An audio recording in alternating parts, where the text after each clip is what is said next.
uh, Hari Buruh Internasional atau May Day, yang untuk itu kita juga ingin mendiskusikan secara khusus situasi buruh hari ini menjelang May Day, dan bagaimana nantinya kita bisa saling sharing di antara kita soal persoalan yang dihadapi oleh kaum buruh, termasuk gagasan-gagasan apa yang nanti bisa kita rumuskan bersama sebagai salah satu strategi gerakan buruh di Indonesia menghadapi persoalan hari ini.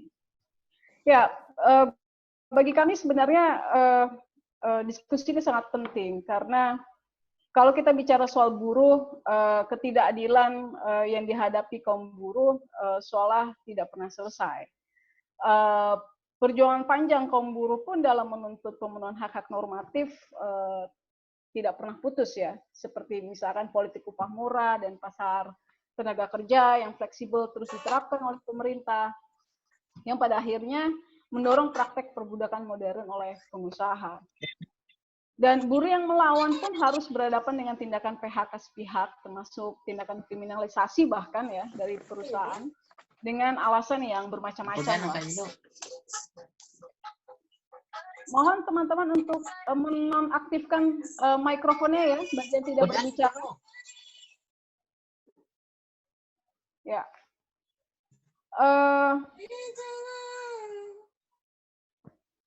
Saya sampaikan sekali lagi kepada teman-teman untuk menonaktifkan mikrofonnya, untuk dimatikan ya. Oke, terima kasih.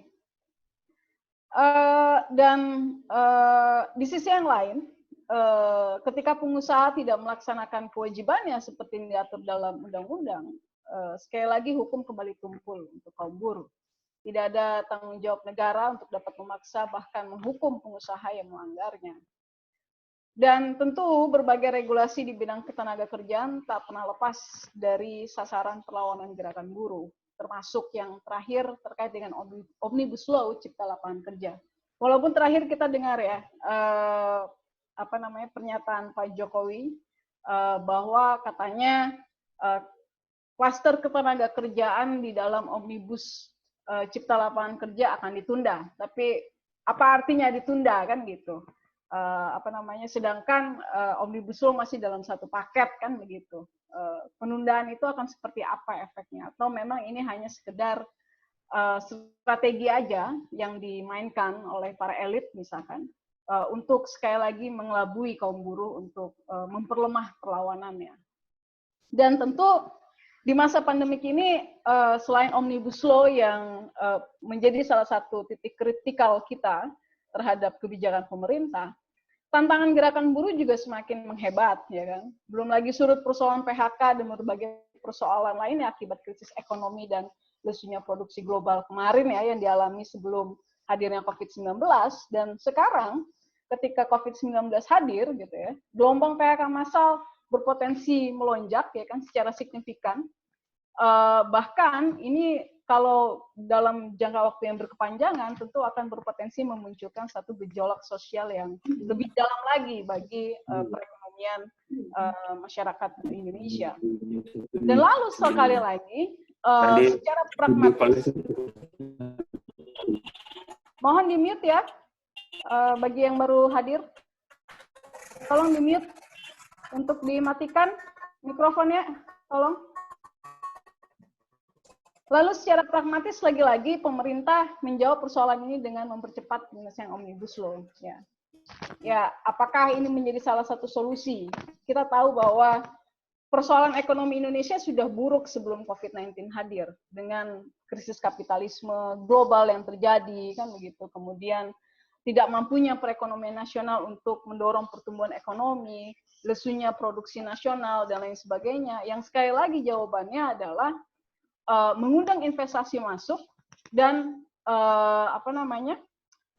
dengan harapan ini bisa menciptakan lapangan pekerjaan yang baru di tengah kita hari ini sedang menghadapi persoalan jebakan pendapatan kelas menengah akibat bonus demografi yang dimiliki oleh Indonesia misalkan. Nah, pada siang hari ini sebenarnya kita akan banyak membedah ya berbagai persoalan buruh di Indonesia. Baik itu nanti kaitannya dengan Omnibus Law dan bagaimana situasi buruh juga di tengah pandemi COVID-19, yang harapannya nanti pada akhirnya diskusi ini bisa membuka pemahaman kita bersama tentang apa sih sebenarnya agenda yang ada di balik Omnibus Law dan di tengah COVID-19 termasuk di tengah krisis ekonomi yang membayangi kita. Dan bagaimana kaum buruh ke depan pasca COVID-19, termasuk misalkan apa strategi gerakan buruh Indonesia ke depan dalam merespon perubahan tantangan globalisasi pasca COVID-19. Karena bahwa kita yakin pasca COVID-19 ini semua akan terjadi perubahan. Tapi perubahannya seperti apa? Kemudian perekonomian juga akan seperti apa, produksi akan seperti apa. Ini semua orang masih meraba. Yang tentunya dalam diskusi pada siang hari ini, paling tidak semoga para narasumber nanti bisa memberikan satu clue-clue atau bisa membuka teka-teki yang harapannya bisa dipahami oleh kita semua. Nah, siang hari ini kita sudah hadir 3 narasumber, yaitu ada Mbak Kiki Seza dari Departemen Advokasi Pengurus Cabang Federasi Perjuangan Buruh Indonesia Kota Bekasi. Selamat siang Mbak Kiki. Lalu ada Bang Olisias Gultom, Koordinator Bidang Penelitian IGJ. Lalu ada Mas Bima Yudhistira, Ekonom Indef. Selamat siang Mas Bima. Mudah-mudahan seluruh narasumber kita dan seluruh peserta diskusi pada siang hari ini tetap ada dalam keadaan sehat walafiat di tengah situasi pandemi COVID. Baik, untuk memulai, saya ingin mulai dari Mbak Kiki terlebih dahulu. Boleh ya, Mas Bima dan Bang Olis ya? Karena saya pikir penting buat kita untuk mendengar dulu dari Mbak Kiki mengenai apa sih yang menjadi persoalan hari ini.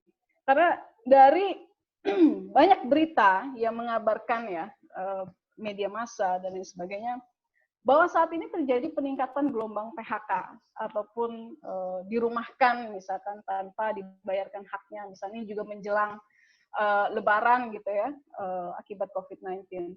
Nah,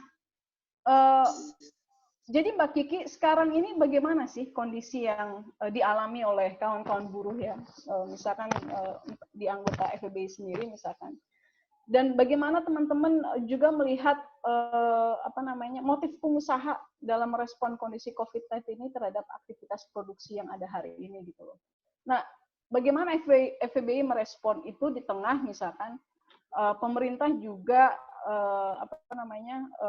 dalam berbagai kebijakannya juga sebenarnya masih memperlihatkan ketimpangannya gitu loh atas keberpihakan kebijakan yang dikeluarkan baik dari sisi stimulus ekonomi maupun dari sisi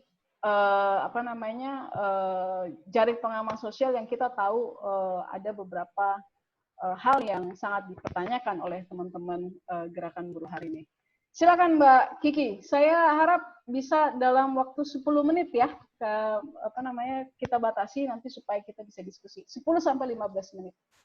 Silakan Mbak Kiki untuk mengaktifkan mikrofon dan videonya. Selamat siang, Bang Olis dan juga Mas Bima dan seluruh teman-teman yang hari ini terlibat dalam yang juga teman-teman yang masyarakat yang mungkin saya akan mulai. Suaranya kurang jelas. Sudah jelas, Mbak? Coba sekali lagi. Cek. Sudah lumayan sih ya. Oke. Mungkin pertanyaannya tadi adalah bicara soal persoalan yang dihadapi buruh pada masa pandemi COVID-19 ini. Pertama saya akan bicara tentang persoalan tentang kesehatan dan keselamatan.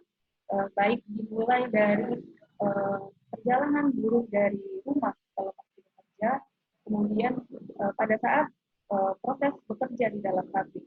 Karena memang prakteknya hari ini fasilitas prasarana medis maupun APD yang disediakan oleh perusahaan ini tidak sesuai dengan protokol prosedur dari Kementerian Kesehatan, sehingga sangat membahayakan bagi. Kemudian seperti kita ketahui bersama bahwa Noise Mbak, noise suaranya noise Mbak. Cek, cek, udah jelas belum? Putus-putus. Putus ya? Sinyalnya mungkin ya? Coba. Kemudian, Nah, itu jelas tuh. cukup ya? Ya. Seperti kita ketahui bersama bahwa upaya penanggulangan COVID-19 yang dilakukan oleh pemerintah dengan pemberlakuan social distancing ini tidak sesuai dengan harapan bahwa setiap orang bisa mematuhi ataupun mengiyakan himbauan dari pemerintah, karena praktiknya buruh hari ini masih harus tetap bekerja di tengah situasi pandemi COVID-19 ini. Pemerintah mengeluarkan kebijakan namun tidak dibarengi dengan perintah pemerintah kepada pengusaha untuk meliburkan karyawannya dengan catatan tetap membayarkan gajinya secara penuh. Disinilah dilematisnya bagi kita kaum buruh untuk ketika kami bekerja, kami akan berhadapan dengan ancaman dari penyebaran COVID-19. Namun ketika kami tidak bekerja, bagaimana kemudian kami bisa memenuhi kebutuhan sehari-hari yang hari ini tidak dijamin oleh negara. Di satu sisi mungkin itu pertama terkait kesehatan dan keselamatan. Yang kedua terkait ancaman dirumahkan dengan pemotongan upah ataupun gaji. Dan ini sudah banyak sekali terjadi di basis kami. Di beberapa basis misalnya di sektor manufaktur dan elektronik, di pabrik manufaktur dan elektronik ada beberapa yang sudah dirumahkan, kemudian gajinya hanya diberikan 50%, bahkan ada 10%. Ini kan sangat sangat semakin menurunkan gitu tingkat kesejahteraan dari buruh. Nah, berkaitan dengan upaya perumahan karyawan dengan pemotongan upah, ini juga berkaitan dengan diterbitkannya surat edaran menteri terkait pencegahan dan penanggulangan COVID-19. Ini menjadi satu payung bagi pengusaha untuk melakukan pemotongan upah tersebut. Karena dijelaskan di dalamnya bahwa perusahaan yang melakukan pembatasan maupun menutup operasionalnya wajib bukan wajib ya, terkait upahnya dapat didiskusikan ataupun dirundingkan dengan serikat. Menjadi pertanyaan ataupun menjadi persoalan baru adalah tidak semua buruh hari ini memiliki serikat.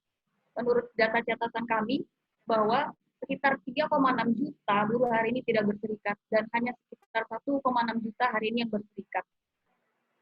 Kemudian persoalan berikutnya adalah yang tadi Mbak Rahmi sampaikan terkait gelombang PHK massal. Ini juga sudah terjadi di beberapa buruh, di beberapa serikat-serikat buruh. Bahkan angkanya cukup sangat besar. Menurut Kementerian Ketenagakerjaan, di catatan kami sekitar 2,6 juta hari ini buruh yang sudah dirumahkan dan bahkan di PHK. Disinilah sangat jelas bagaimana posisi negara yang tanda kutip seharusnya menjadi pelayan bagi buruh, menjadi pelayan bagi rakyatnya di tengah situasi pandemi COVID-19 ini, namun justru berbalik arah. Kita bisa melihat bagaimana keberpihakan dari pemerintah. Pemerintah lebih memprioritaskan terkait keselamatan modal ataupun keselamatan dari minoritas pengusaha di Indonesia dibandingkan dengan jutaan rakyat yang harus berhadapan dengan penyebaran COVID-19 ini di tempat-tempatnya bekerja. Karena memang tadi yang saya sampaikan tidak ada himbauan ataupun perintah untuk meliburkan karyawannya. Mungkin 3 hal itu yang bisa saya sampaikan. Terima kasih. Baik, terima kasih Mbak Kiki. Ya, tadi disampaikan ada 3 hal ya yang hari ini sedang dihadapi oleh teman-teman buruh. Pertama, berkaitan dengan penerapan kebijakan PSBB misalkan. tapi di satu sisi produksi manufaktur tetap berjalan tanpa adanya perlindungan alat pelindung diri buat buruh, ya kan? Ini juga menjadi satu persoalan. Lalu yang kedua ada ancaman yang dirumahkan dengan pemotongan upah yang sebenarnya dilegitimasi dengan surat dari atau edaran dari Menaker misalkan, yang boleh menghentikan produksi ataupun kemudian merumahkan karyawannya, tapi dengan syarat mendiskusikan upah. Tapi sekali lagi kita punya persoalan dengan isu kebebasan berserikat, bahwa tidak masih banyak buruh yang tidak berserikat. Lalu ada gelombang PHK massal yang juga dihadapi oleh teman-teman buruh pada hari ini. Nah, ini yang sebenarnya ya walaupun dari yang dipaparkan oleh Mbak Kiki ya, sebenarnya kan juga saya mau melompat ke Bang Olis misalkan. Sebelum nanti ke Mas Bima ya, terakhir saya juga mau dengar nih dari Bang Olisius Gultom. Misalnya dari situasi yang dihadapi oleh buruh hari ini. Sebenarnya kan bicara soal gelombang PHK ini kan tidak hanya dihadapi saat ini. Sebelum terjadinya COVID-19 pun sudah ada gelombang PHK yang dilakukan oleh pengusaha. Justru situasi hari ini cenderung kemudian dimanfaatkan oleh pengusaha, jangan-jangan ya tanda kutip dimanfaatkan oleh pengusaha menjadi situasi yang bisa melegitimasi mereka untuk melakukan PHK secara besar-besaran misalkan, yang kemudian dilindungi oleh berbagai stimulus yang diberikan oleh pemerintah kepada pengusaha. Nah, kaitannya dengan ini, di satu sisi ini kan ada stimulus ekonomi yang dikeluarkan oleh pemerintah, lalu kita juga masih melihat pemerintah solusinya juga masih mengarahkan pada solusi pragmatis untuk tetap mendorong Omnibus Law dan lain sebagainya, walaupun kemudian kemarin ditunda, tapi saya melihat sepertinya penundaan ini bukan dalam arti kluster ketenaga kerjaan akan dihilangkan ya, tapi akan tetap dibahas, walaupun mungkin terakhir atau kapan kita nggak tahu juga, pembahasan juga tertutup. Nah, saya juga pengen ini dengar dari Bang Olis tentang situasi yang dihadapi oleh kaum buruh hari ini, lalu bagaimana sih kaitannya dengan beberapa hal yang diatur dalam Omnibus Law, dan ini juga memiliki ke depan memiliki dampak yang signifikan juga terhadap persoalan buruh di Indonesia. Silakan Bang Olis untuk bisa mengaktifkan mikrofon dan videonya. Oh, harus pakai video ya? Yes. Kebetulan lampunya mati, jadi agak jelek. Nggak apa-apa, yang penting ada mukanya. Iya. Tapi udah mandi ya? Belum cukuran ini masalahnya. Oke, terima kasih ya. Terima kasih atas kesempatan yang diberikan kepada saya. Saya bisa kasih ini sedikit kali ya, presentasi apa ada gambaran untuk menunjukkan gitu ya, mungkin ya. Boleh, silakan di-share screen-nya ya. Iya, ini mungkin mudah-mudahan bisa mempermudah. Ya, saya coba menggambarkan situasinya. Ini sebenarnya hanya gambaran umum saja soal bagaimana sih situasi yang sedang dihadapi. Nah, saya melihat bahwa kalau melihat skemanya, kira-kira kerangka logisnya seperti ini gitu bayangan saya. Jadi awalnya ada rencana melakukan Omnibus Law dan rangkaian program-program yang lain. Jadi Omnibus Law itu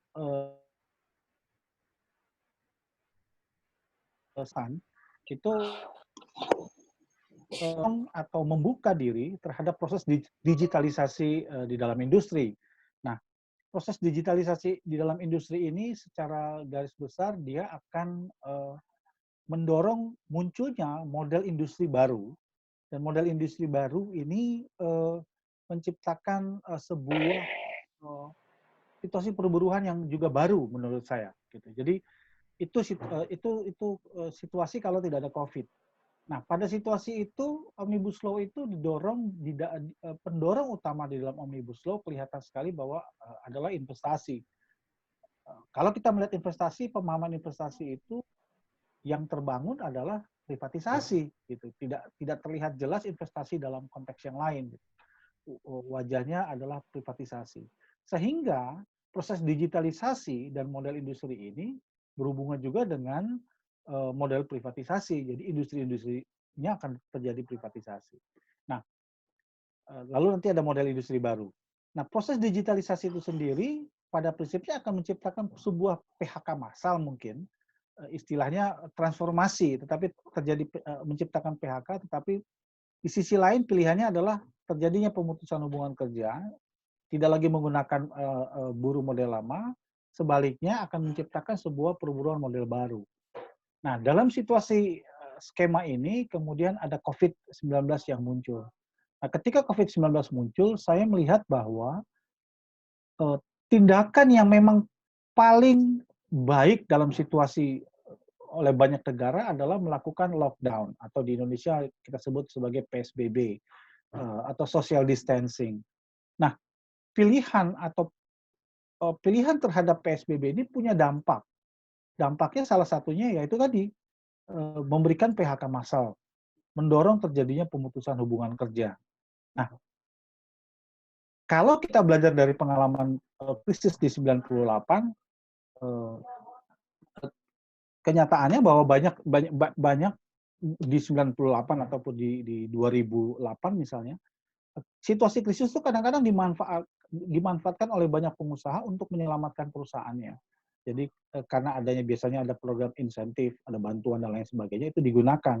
Jadi menurut saya bagi perusahaan-perusahaan zombie gitu ya, atau perusahaan-perusahaan yang memang sudah punya bermasalah dari awal, itu kita perlu hati-hati bahwa banyak sekali memanfaatkan itu. Atau perusahaan-perusahaan yang memang mau melakukan perubahan, dia juga bisa memanfaatkan situasi. Nah, memanfaatkan situasi seperti ini, memanfaatkan insentif yang ada. Tentunya yang situasi seperti ini umumnya mengorbankan tenaga kerja, mengorbankan buruh. Ini yang menjadi hal yang perlu diwaspadai. Saya tidak mengatakan semua, tetapi gejala atau tren yang selama ini terjadi menunjukkan hal seperti itu. Jadi PSBB satu punya dampak terhadap terjadinya PHK. Tetapi di sisi lain PSBB melakukan percepatan terhadap proses digitalisasi menurut saya. Kenapa saya melihat bahwa apa yang dampak dari PSBB misalnya seperti yang kita lihat hari ini gitu. Seperti katakanlah diskusi kita. Kita sekarang melakukan diskusi digital. Oke, hari pertama, hari kedua, hari ketiga kan lama-lama kita akan terus berusaha memperbaiki bagaimana modelnya, menggunakan teknologi apa dan lain sebagainya.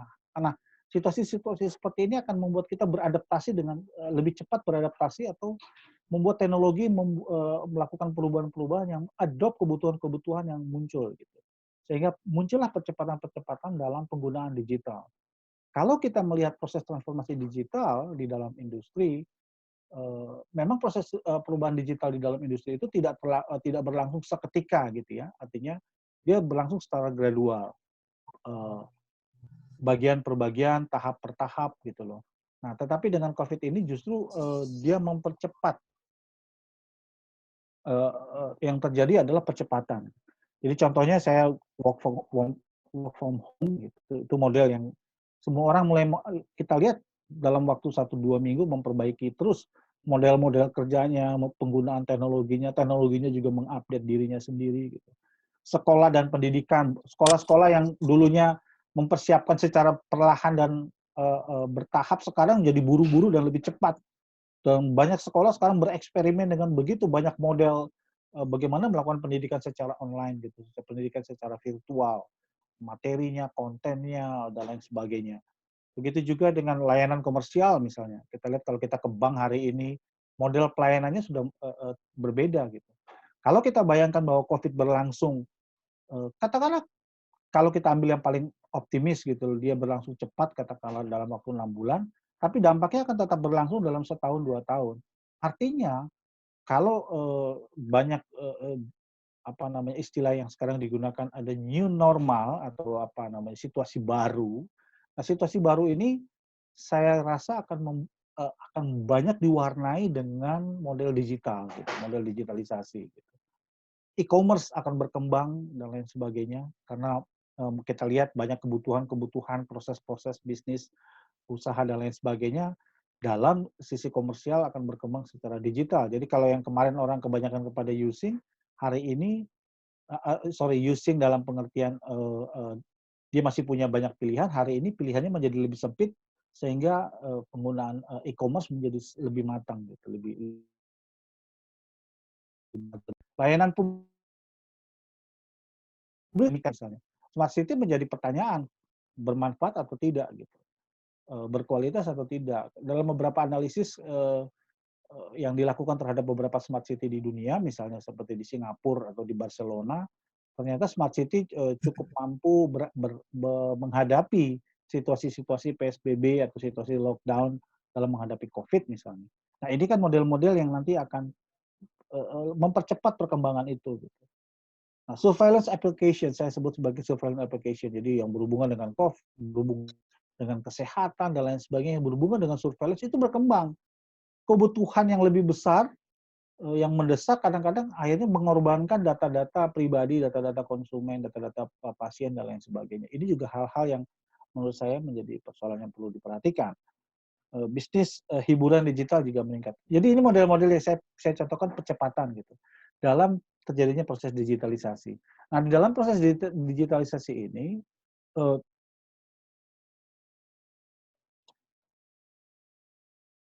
apa sih sebenarnya yang terjadi ketika proses digitalisasi terjadi? Saya mengkhawatirkan dalam pengertian di balik ini adalah terjadinya privatisasi terhadap banyak hal.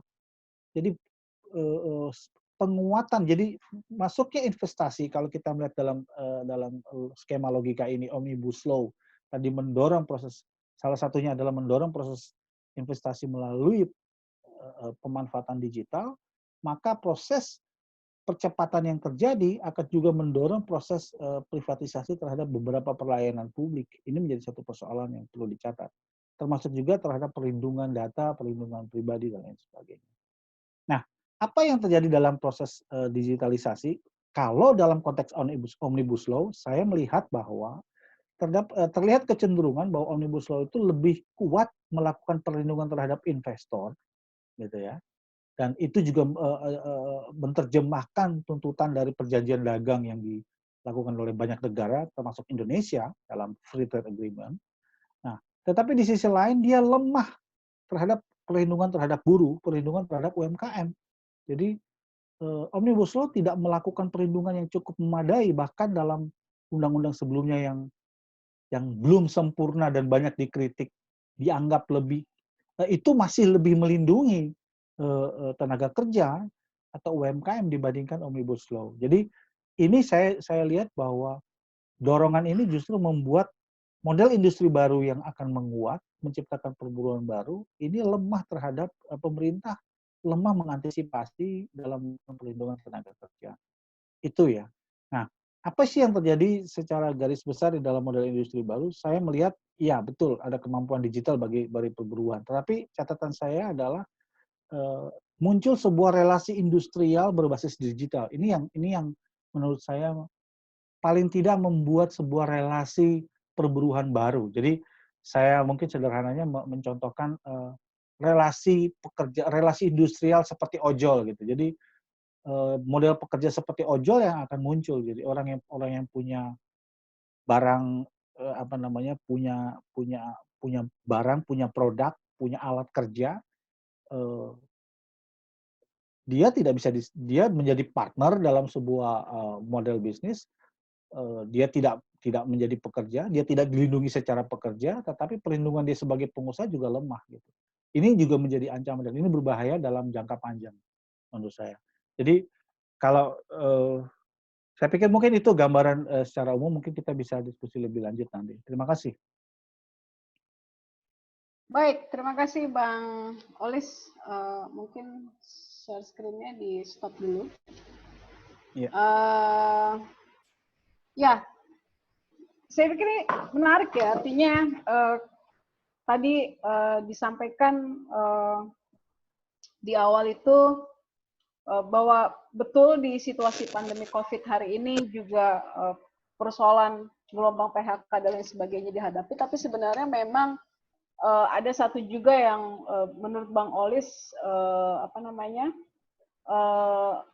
hal yang men-trigger gelombang PHK sebelum masa COVID pun juga sebenarnya sudah didahului dengan beberapa adanya perubahan tren dalam industri misalkan. Bahkan misalkan kalau kita melihat tadi paparannya juga di dalam Omnibus Law sebenarnya sudah ada bicara rencana pemerintah mengenai proses percepatan digitalisasi ya di Indonesia yang kemudian ketika datangnya COVID-19 ini semakin terus mendesak ya kan, bahkan dalam beberapa aktivitas ataupun kegiatan ekonomi dan lain sebagainya ini sudah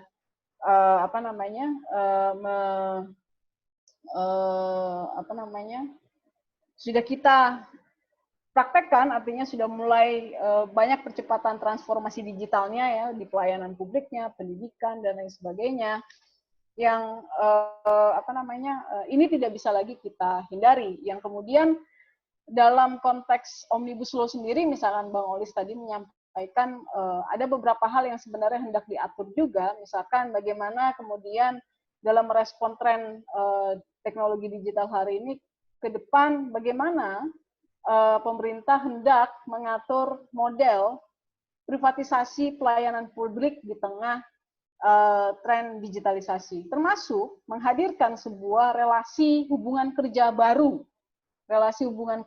yang berbasis digital. Misalnya teman-teman baca, memang kan kita mengkritisi banyak pasal ya di dalam Undang-Undang di Klaster Ketenagakerjaan yang berkaitan dengan status kerja, kemudian dan lain sebagainya, jam kerja dan lain sebagainya. Apa jangan-jangan memang aturan-aturan itu juga sengaja untuk untuk mendorong gitu ya adanya perubahan relasi hubungan kerja berbasis teknologi digital. Ya, saya pikir tadi beberapa hal juga tidak bisa kita lepaskan dari dampak yang ditimbulkan, baik desakan untuk percepatan proses digitalisasi, yang kemudian diperburuk dengan situasi COVID-19, hingga gelombang PHK terjadi begitu besar, dan bahkan ada potensi pemanfaatan juga oleh pengusaha. Nah, saya juga kepengen dengar juga dari Mas Bima, misalkan nanti bisa menambahkan misalkan soal perspektif dari Bang Olis tadi ya, bicara soal hari ini sebenarnya sebelum COVID sudah ada agenda pemerintah bicara soal mau mendorong adanya perubahan proses produksi menuju proses produksi yang berbasis digital yang berdampak pada PHK, yang kemudian sebenarnya kalau kita mau melihat secara clear lagi, pada kampanye misalnya Pak Jokowi sudah menyediakan beberapa skema, misalkan baik itu skema bicara soal kartu prakerjanya sama skema jaminan kehilangan pekerjaan yang kemudian dimanifestasikan di dalam beberapa agenda RPJMN maupun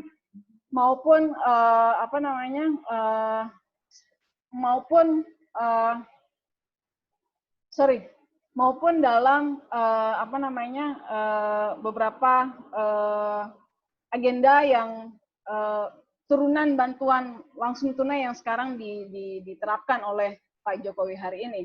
Nah, kalau misalnya dari Mas Bima sendiri dari Indef, bagaimana sih perspektif Indef ya melihat strategi pemerintah ya dalam menjawab persoalan bonus demografi di Indonesia sendiri ya, tadi ya bicara soal tren pergeseran model produksi karena teknologi digital yang kemudian direspon oleh pemerintah dengan beberapa skema tadi, dan apakah menurut Mas Bima ini adalah satu hal yang solusi yang tepat yang ditawarkan oleh pemerintah, dan bagaimana sih sebenarnya kemudian ataupun sejauh mana kemudian efektivitas dari skema yang ditawarkan itu jawab problem yang hari ini sebenarnya semakin buruk diakibatkan oleh COVID-19. Saya pikir itu yang harapan saya bisa direspon oleh Mas Bima. Silakan Mas Bima untuk mengaktifkan video dan mikrofonnya. Ya, Assalamualaikum warahmatullahi wabarakatuh. Semoga teman-teman Mbak Rami juga dalam kondisi yang sehat. Saya izin share screen ya, bentar. Oke.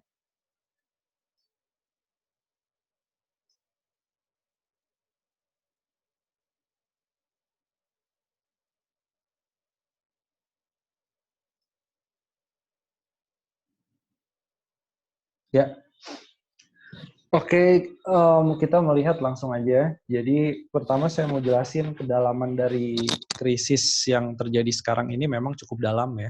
Bahkan kalau dari segi perdagangan, memang kita akan balik lagi ke tahun 1930 kata WTO. Dari segi perdagangan internasional itu akan jatuh sampai 32%. Oke, dan jangan lupa terhadap sejarah bahwa setiap adanya pandemi itu akan memunculkan perubahan ekonomi, perubahan sosial. Itu dalam sejarah 100 tahunan pandemi itu terjadi. Nah, ini tahun 1918 ya, sampai 1920-an itu muncul dua pandemi sebenarnya di Indonesia. Pandemi yang pertama itu adalah kencing tikus atau pes. Itu terjadinya di beberapa kota khususnya di Semarang. Itu 74 ribuan orang itu kena pes. Belum selesai sama kencing tikus pes, 1918 kena yang namanya flu Spanyol. Dan jumlah yang meninggal tuh 1,5 juta orang. Kenapa kemudian memunculkan perubahan sosial pasca pandemi, khususnya kasus di waktu itu belum ada Indonesia, masih Hindia Belanda. Muncul gerakan yang radikal di buruh, pecahnya Sarekat Islam putih dan merah misalnya di Semarang. Itu ada background-nya, kalau kita melihat adalah pemerintah meresponnya lambat gitu. Pemerintah Hindia Belanda bahkan salah diagnosis. Wabah flu Spanyol itu dianggapnya sebagai wabah kolera. Terus ngaku bahwa ini adalah flu, tapi masih bilang bahwa ini flu biasa aja. Terlambat ternyata yang meninggal 1,5 juta orang. Sebagian besar yang meninggal itu adalah dari kaum buruh juga, dari kaum buruh dan petani. Nah, kalau kita melihat itu sekarang nggak ada bedanya dengan pemerintah hari ini, dengan Pak Terawan. Itu kan cuma flu biasa. Kemudian di awal hanya dibuat jadi bercanda-candaan begitu, akhirnya penyebaran COVID-nya melebar kemana-mana, bahkan sampai di daerah Morowali itu kan bupatinya kena COVID. Kemudian tenaga kerja asing kan Cina banyak banget di situ, di daerah Morowali. Nah, ini juga apa tidak mungkin kemudian epicentrum baru dari virus COVID-19 itu bisa jadi di daerah-daerah yang populasi tenaga kerja asingnya juga cukup besar ya, seperti di Halmahera, di Morowali gitu ya. Jadi mau dikasih PSBB, dikasih pelarangan mudik sebenarnya udah percuma. Karena virusnya udah nyebar sampai ke pelosok-pelosok Indonesia. Dari daerah Sumatera sampai ke daerah Indonesia bagian timur. Jadi saya mau bilang bahwa sebenarnya buruh ketimpa tangga 2 kali. Tadi seperti Mbak Kiki bilang ya, bahwa pabrik tidak diliburkan, bagaimana kemudian tidak semua pabrik yang beroperasi pun punya physical distancing yang jelas gitu. Nah, ini kalau nggak segera di-manage oleh pemerintah, saya khawatir ini akan menjadi ledakan sosial yang cukup besar. Ini akan terjadi kemarahan dari sisi pekerja yang cukup besar. Terlepas bahas Omnibus Law atau tidak, ya, karena faktanya memang tidak semua pekerja itu sebenarnya paham Omnibus Law itu apa. Apalagi di kalangan akademisi juga hanya misalkan melihat beberapa klaster aja gitu kan yang jadi interest-nya. Tapi kalau membaca semua klaster kan buruh juga nggak ada waktu untuk itu. Tapi perkara Omnibus Law jalan atau tidak, itu sebenarnya kemarahan dari pekerja memang sekarang sudah banyak yang dirasakan. PHK, kemudian penanganan pandemi yang bermasalah. Jadi sebenarnya kita sedang mengulang sejarah di tahun 1918 sampai 1920. Jadi kita nggak belajar dari sejarah 100 tahun yang lalu. Berikutnya muncul gerakan nasional dan 1945 kita merdeka. Itu salah satunya karena pandemi juga tuh, memunculkan gerakan sosial di buruh. Gimana proyeksi pengangguran dan kemiskinan? Kalau kita bicara tingkat pengangguran terbuka, ini dari versi pemerintah, worst skenario-nya atau sangat berat, bisa meningkat tajam dari 5,2% misalkan, kemudian menjadi 9% gitu. Jadi naiknya hampir 2 kali lipat tingkat pengangguran. Jadi ada yang memperkirakan sampai akhir tahun 2020 tingkat pengangguran bakal jebol 10 juta orang. Itu sangat masuk akal kalau melihat sekarang. Yang kasihan lagi adalah buruh yang tidak di PHK karena pengusahaannya nggak mau bayar pesangon, tapi skenarionya adalah dirumahkan tanpa digaji. Itu lebih sakit juga tuh. Jadi status bekerja tapi sebenarnya nggak dapat uang. Untuk itu kemudian kita bisa melihat dampak dari PHK, daya beli anjlok, hancur-hancuran, kemudian efeknya pada tingkat kemiskinan. Dan ini yang membuat tingkat kemiskinan yang diproyeksi sama Semeru, itu kalau pertumbuhan kita cuma 1%, itu tingkat kemiskinan akan naik sampai 12,3%. Nah, jadi ini juga salah satu warning, kemiskinan naik, pengangguran naik, ya the next kita bisa tebak apa yang terjadi. Di satu sisi, pemerintah kita ini agak kebingungan karena dari sisi stimulus fiskal itu cuma 2,5% dari PDB, negara lain rata-rata sudah di atas 10%. Dan dari 2,5% terhadap produk domestik bruto itu atau 405 triliun, sebenarnya kalau mau dilihat banyak banget insentif buat pelaku usaha, khususnya pelaku usaha korporasi. Insentif yang spesifik banget untuk buruh apa? Kartu prakerja. Dan kartu prakerja ini adalah program error yang dipaksakan, gitu ya. Jadi kartu prakerja ingin mendorong seolah-olah kita mau masuk dalam fase digitalisasi dalam bentuk training online, tapi pemerintah kayaknya nggak sadar gitu bahwa pertama korban PHK itu banyak yang usianya di atas 40 tahun. Dimana kalau udah 40 tahun ya kemampuan untuk melakukan login aja udah bingung gitu ya. Mungkin minjem laptop sama anaknya gitu ya, harus diajarin sama anaknya dulu. Pak, nih caranya bikin login kartu prakerja. Kemudian di situ ada tes-tes belum tentu dia lolos gitu kan dalam kartu prakerja. Jadi kartu prakerja banyak misleading-nya. Mereka yang harusnya mendapatkan bantuan karena dibuat sok-sokan digital, ini akhirnya justru malah banyak yang nggak tepat sasaran. Itu pertama.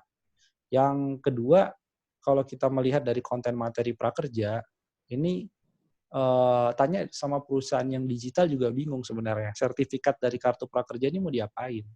Karena dari awal aja ngobrolnya udah nggak jelas sama pelaku usaha gitu ya. Jadi beda dengan balai latihan kerja. Kalau BLK itu pengusaha minta misalkan skillnya tolong dong, skill menjahit begini-begini dan segala macam. Sementara kalau dari kartu prakerja main jalan aja, tapi tiba-tiba kalau udah dapat lulus kartu prakerja bingung mau diapain gitu. Dan kontennya kan kartu prakerja yang online nggak jauh beda sama YouTube ya. Contohnya sederhananya, konten misalkan kartu prakerja untuk bikin kroket singkong. Itu harganya 400.000 satu training. Sementara kalau di YouTube, mau lihat chef yang taraf internasional seperti Gordon Ramsay, itu chef internasional yang cukup terkenal, itu bagikan resepnya secara gratis di YouTube gitu. Jadi ngapain negara harus bayar sampai 5,6 triliun untuk ngasih pelatihan online yang menurut saya ecek-ecek. Jadi ini mau sok-sokan digital tesisnya, dimasukkan dalam stimulus penyelamatan ini, tapi ternyata nggak efektif sama sekali gitu. Bahkan pemerintah nggak bisa jawab sampai sekarang 5,6 juta peserta kartu prakerja itu mau dikemanain gitu ya. Karena nggak ada perusahaan yang mungkin mau nampung. Dan ini juga salah satu hal yang memang pekerja dan intelektual yang pro terhadap pekerja harus mendorong, menurut saya pandemi ini menjadi pelajaran penting. Negara yang memiliki jaminan sosial yang besar, itu relatif lebih cepat melakukan recovery, lebih cepat melakukan pemulihan ekonomi. Ada Jepang 21%, kemudian ada Cina 7,7%, Indonesia di mana? Indonesia salah satu yang terendah, bahkan kita lebih rendah daripada Sri Lanka. Jadi katakanlah Malaysia dan Indonesia sama-sama selesai pandeminya bulan September, itu Malaysia akan tancap gas, apalagi Singapura. Itu nggak usah dipertanyakan lagi. Cina juga begitu. Cina yang kapitalisme negara, tapi ternyata belanja jaminan sosialnya tinggi juga. Makanya ketika lockdown Wuhan itu sudah mulai direlaksasi, banyak industri yang sudah siap untuk berproduksi secara full. Nah, Indonesia nggak siap, kita jaminan sosial kita BPJS berantakan, kemudian juga sarana kesehatan juga berantakan, ya, dokternya kurang, terus kemudian alat kesehatan juga susah, langka, sembako juga telat dibagikannya. Jadi itu menunjukkan bahwa pelajaran penting di tengah pandemi, kalau kita nggak siap dengan jaminan sosial, maka recovery-nya akan lebih lama. Jadi buruh bisa menanggung sakit yang lebih panjang gitu ya dengan adanya jaminan sosial yang terlalu kecil. Nah, saya mau masuk langsung kepada Omnibus Law. Omnibus Law Cipta Kerja jelas berpihak kepada para pengusaha, khususnya korporasi besar. Yang kedua adalah berpihak pada rantai impor pangan. Apakah dengan adanya Omnibus Law Cipta Kerja bisa meningkatkan jaminan sosial? Pasti nggak terjawab di situ, karena tujuannya bukan perlindungan pada pekerja. Padahal tulisannya adalah Undang-Undang Cipta Kerja, tapi nggak ada satupun jaminan sosial di situ yang dibahas. Justru lembur buruh ditambah, jam kerjanya juga ditambah. Makanya kami ada tesis, kalau ada pandemi lagi, katakanlah pandeminya nggak 100 tahun sekali, tapi pandeminya mungkin lebih pendek dari 100 tahun, Omnibus Law Cipta Kerjanya disahkan, kelihatannya sudah pasti yang akan menderita paling banyak korbannya adalah buruh ke depannya. Karena lemburnya ditambah dalam Omnibus Law, kerja nggak pasti, jam kerja juga ditambah, kayaknya buruh yang akan paling gampang sakit, ya, karena secara fisik dia akan menjadi sangat rentan, karena lemburnya ditambah terus gitu ya. Oke, kartu prakerja jelas tadi bahwa ini cuman main-mainan aja, dan penunjukan platformnya sekarang sedang digugat di banyak tempat, di BPK, kemudian di KPPU juga, karena dianggap tidak transparan. Nah, satu hal yang saya mau bilang adalah, apakah kemudian dalam pandemi ini kemudian akan memunculkan transformasi digital yang kita inginkan, yang buruh inginkan? Jawabannya adalah tidak. Data dari The Economist itu menyebutkan bahwa yang bisa melakukan work from home atau kerja dari rumah itu hanyalah kurang dari 10% dari pekerja yang paling bawah. Jadi menurut saya bullshit lah gitu ya, dalam artian pekerja secara umum bisa melakukan work from home. Hanya sedikit, dan itu hanya terbatas di sektor jasa tertentu. Cleaning service, driver ojol pun nggak bisa work from home. Kemudian juga petugas parkir gitu ya, orang yang tukang pemulung, itu juga nggak bisa work from home gitu. Jadi hanya kurang dari 10% level pekerja yang paling bawah yang bisa melakukan work from home. Itu yang pertama. Yang kedua, saya melihat dalam pandemi ini ada kasus menarik di Indonesia, yaitu kemunculan oligarki milenial berkedok digital. Kenapa saya bilang ini oligarki milenial? Kita bandingkan dengan Orde Baru. Kalau zaman Orde Baru itu banyak oligarki bermain di sektor sumber daya alam. Kalau sekarang oligarkinya main di sektor digital. Mereka pada bikin startup. Kemudian kalau Orde Baru, oligarki itu kadang-kadang malas untuk ngambil jabatan publik karena takut disorot media. Nah, di era milenial ini, banyak yang ngambil jabatan publik ya. Saya nggak perlu sebutkan jabatan publik apa, tapi yang ngambil jabatan publik, melakukan abuse of power, ada konflik of interest yang sangat transparan yang bisa dilihat oleh masyarakat secara luas. Nah, ini yang menjadikan kita khawatir bahwa digitalisasi di Indonesia ini bukan mengarah pada pemerataan ekonomi, bukan mengarah pada keberpihakan terhadap pekerja, tapi justru memunculkan jenis oligarki baru. Karena apa? Oligarki dilindungi oleh Perpu. Ini menurut saya Perpu juga nggak kalah berbahaya daripada Omnibus Law Cipta Kerja, khususnya di Perpu pasal 27, di mana kalau ada kartu prakerja bermasalah, kita nggak bisa gugat ke Perdata Pidana, tidak bisa digugat ke PT UN, dan bukan merupakan kerugian negara. Implikasinya apa? Bank Senturi rugi 6,7 triliun kita melakukan bailout. Kalau kartu prakerja 20 triliun. Jadi nggak ada apa-apanya. Hampir 3 kali lipat dari skandal Bank Senturi. Jadi ini dilindungi dengan pasal 27. Oke. Nah, terus yang terakhir mungkin Mbak Rahmi, saya cuma pengen ngomong bahwa kita terus melakukan kritik ya, banyak yang melakukan judicial review, misalkan terkait dengan Perpu nomor 1 2020, khususnya pasal 27 imunitas. Banyak pekerja yang kemudian melakukan dorongan-dorongan, walaupun nggak jadi aksi tanggal 30 April kemarin gitu kan. Tapi ada satu hal yang menurut saya kita harus menghadapi krisis yang berkepanjangan, krisis dalam hal PHK semakin banyak, yang kedua adalah krisis pangan, sehingga ini kelihatannya membutuhkan solidaritas dari semua lapisan masyarakat, bahkan bukan hanya buruh, tapi juga mahasiswa dan lain-lain. Nah, satu hal misalkan teman-teman di Jogja itu bikin solidaritas pangan. Solidaritas Pangan Jogja atau SPJ. Mereka bekerja sama antara mahasiswa, LSM, kemudian dengan petani, bahkan suplai sayur-sayurannya dari PPLP, dari petani lahan pantai di Kulon Progo gitu ya. Jadi ada jaringan supply chain yang sudah dibentuk di kalangan masyarakat atau rakyat. Temanya adalah rakyat bantu rakyat gitu ya. Tujuannya apa? Tujuannya untuk bilang bahwa ketika negara tidak hadir, maka solidaritas pangan itu hadir. Maka kita harus saling membantu di antara masyarakat gitu. Nah, tapi tetap saja ada gejala otoritarian yang terjadi di Indonesia yang saya menemukan fenomena yang aneh. Jadi ketika pemerintah telat ngasih bansos, telat ngasih sembako pangan dan lain-lain, bantuan kartu prakerja juga nggak efektif, giliran ada masyarakat yang pengen bantu, tiba-tiba direpotin sama aparat gitu kan. Ya waktu itu saya kebetulan ada di Walhi Jogja gitu kan. Kemudian tiba-tiba lagi ngomongin soal solidaritas pangan, lagi pangan dan masker, tiba-tiba muncul aparat sama ormas gitu. Jadi ini juga fenomena yang cukup menarik gitu ya. Jadi kita mau bergerak rakyat bantu rakyat, tapi juga direcokin gitu ya. Kemudian dapur-dapur umum juga banyak didatengin untuk ditanya donasi dari mana, mau dikasih ke titik mana, dan segala macam. Jadi kita juga selain kita menghadapi masalah ekonomi atau krisis ekonomi, memang ada arah yang harus kita cermati bersama adalah arahnya menjadi fasis dan otoritarian. Itu menurut saya yang harus kita waspadai bersama. Oke Mbak, makasih.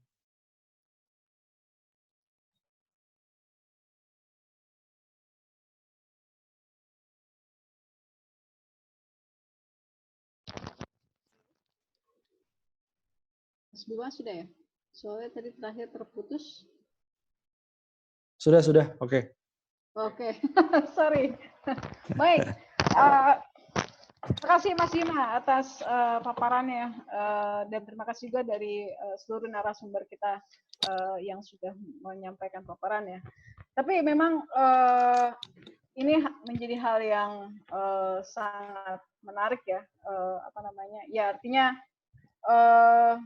tantangan yang kita hadapi memang semakin berat ya dengan tadi disampaikan memang situasi hari ini akan apa ya, krisis ekonomi yang akan semakin mendalam, kemudian yang tidak hanya kita apa namanya lihat bagaimana nanti kedalamannya, kemudian dalam jangka panjang bisa memunculkan satu krisis apa namanya multidimensi yang lebih dalam, seperti juga ada krisis pangan dan lain sebagainya. Dan di satu sisi sebenarnya pemerintah juga bisa dikatakan apa ya, gagap ataupun seringkali apa namanya masih melakukan praktek-praktek yang apa namanya klasik ya, yang apa namanya bicara soal keberpihakan dan lain sebagainya, termasuk tadi disampaikan oleh Mas Bima bahwa apa namanya dengan model pemerintahan yang ada hari ini kemudian memunculkan kembali yang namanya oligarki bentuk baru, namanya oligarki milenial ya kan, yang kemudian apa namanya dengan kebijakan stimulus yang dikeluarkan oleh pemerintah ternyata kembali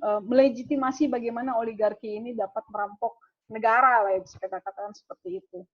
Yang sebenarnya angkanya bisa 3 kali lipat lebih besar daripada skandal Bank Senturi, dan ini kita bayangin udah kita jatuh ketimpa tangga pula kan gitu. Negara apa namanya beberapa oknum yang bisa kita katakan oknum oligarki ini kemudian melakukan perampokan besar-besaran terhadap apa namanya negara yang sebenarnya bisa di apa namanya dialokasikan sebenarnya itu untuk mensejahterakan rakyat. Dan ujung-ujungnya kembali buruh yang akan menghadapi persoalan ataupun penderitaan yang cukup dalam dari situasi yang terjadi pada hari ini. Bahkan ya dalam jangka panjang ya, jika negara tidak mampu apa merespon situasi ini secara tepat. Dan tawaran terhadap beberapa skema pun juga ya artinya pemerintah juga tidak mampu bagaimana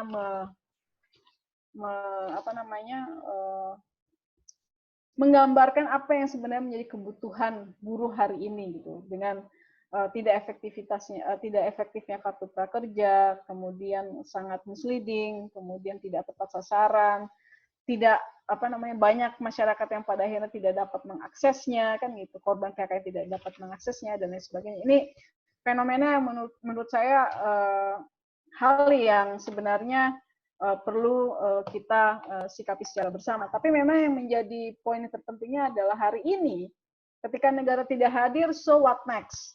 Apa yang harus kita lakukan sebagai gerakan rakyat Indonesia ketika negara tidak hadir? Nah, saya pikir itu sebelum nanti saya tadi sudah ada satu pertanyaan ya yang masuk ke chat box, yaitu soal bagaimana hubungannya antara investasi dan COVID-19 ya. Mungkin nanti bisa dijawab oleh narasumber kita, baik Mas Bima maupun Bang Olis. Tapi sebelum itu mungkin ada teman-teman yang ingin menyampaikan pandangannya ataupun ya tambahan analisis situasi yang ada di yang dihadapi oleh teman-teman sendiri. Silakan, siapa kira-kira yang mau, mungkin di list dulu ya, saya list dulu ya sebelum saya persilahkan ya. Mohon teman-teman yang mau memberikan pandangannya. Siapa saja? Ada saya, Muhammad Arif Harahap, ya singkat, terus kemudian siapa lagi? Lalu sebentar, saya ada lagi? Herman dari KPR. Herman KPR. Lalu siapa lagi? Ada lagi? Saya masih buka lagi untuk 2 orang lagi. Kalau belum ada, saya buka langsung. Silakan Bung Muhammad Arif Harahap. Singkat aja ya. Silakan, Bung.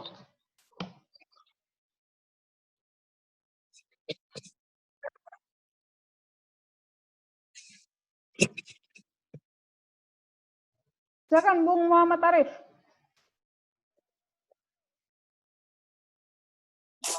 Assalamualaikum. Halo, halo. Ya, waalaikumsalam. Langsung. Singkat aja. Makasih. Assalamualaikum warahmatullahi wabarakatuh. Tapi ini nggak kelihatan layarnya ya. Silakan diaktifin videonya. Layarnya apa, mukanya nggak kelihatan.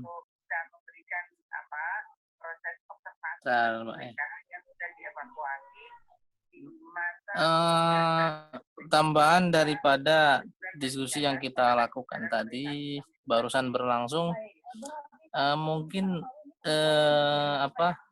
tentang situasi terkait dengan diskusi kita hari ini, keadilan untuk seri diskusi keadilan ekonomi dalam pusaran COVID, keadilan global. Saya hanya ingin menambahkan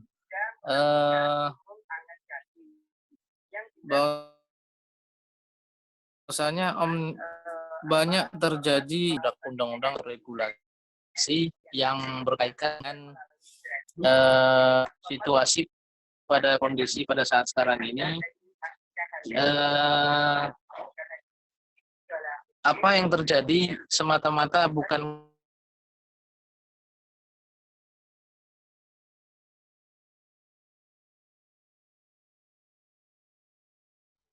Suaranya hilang, Bro. Itu tolong di-unmute dong mikrofonnya.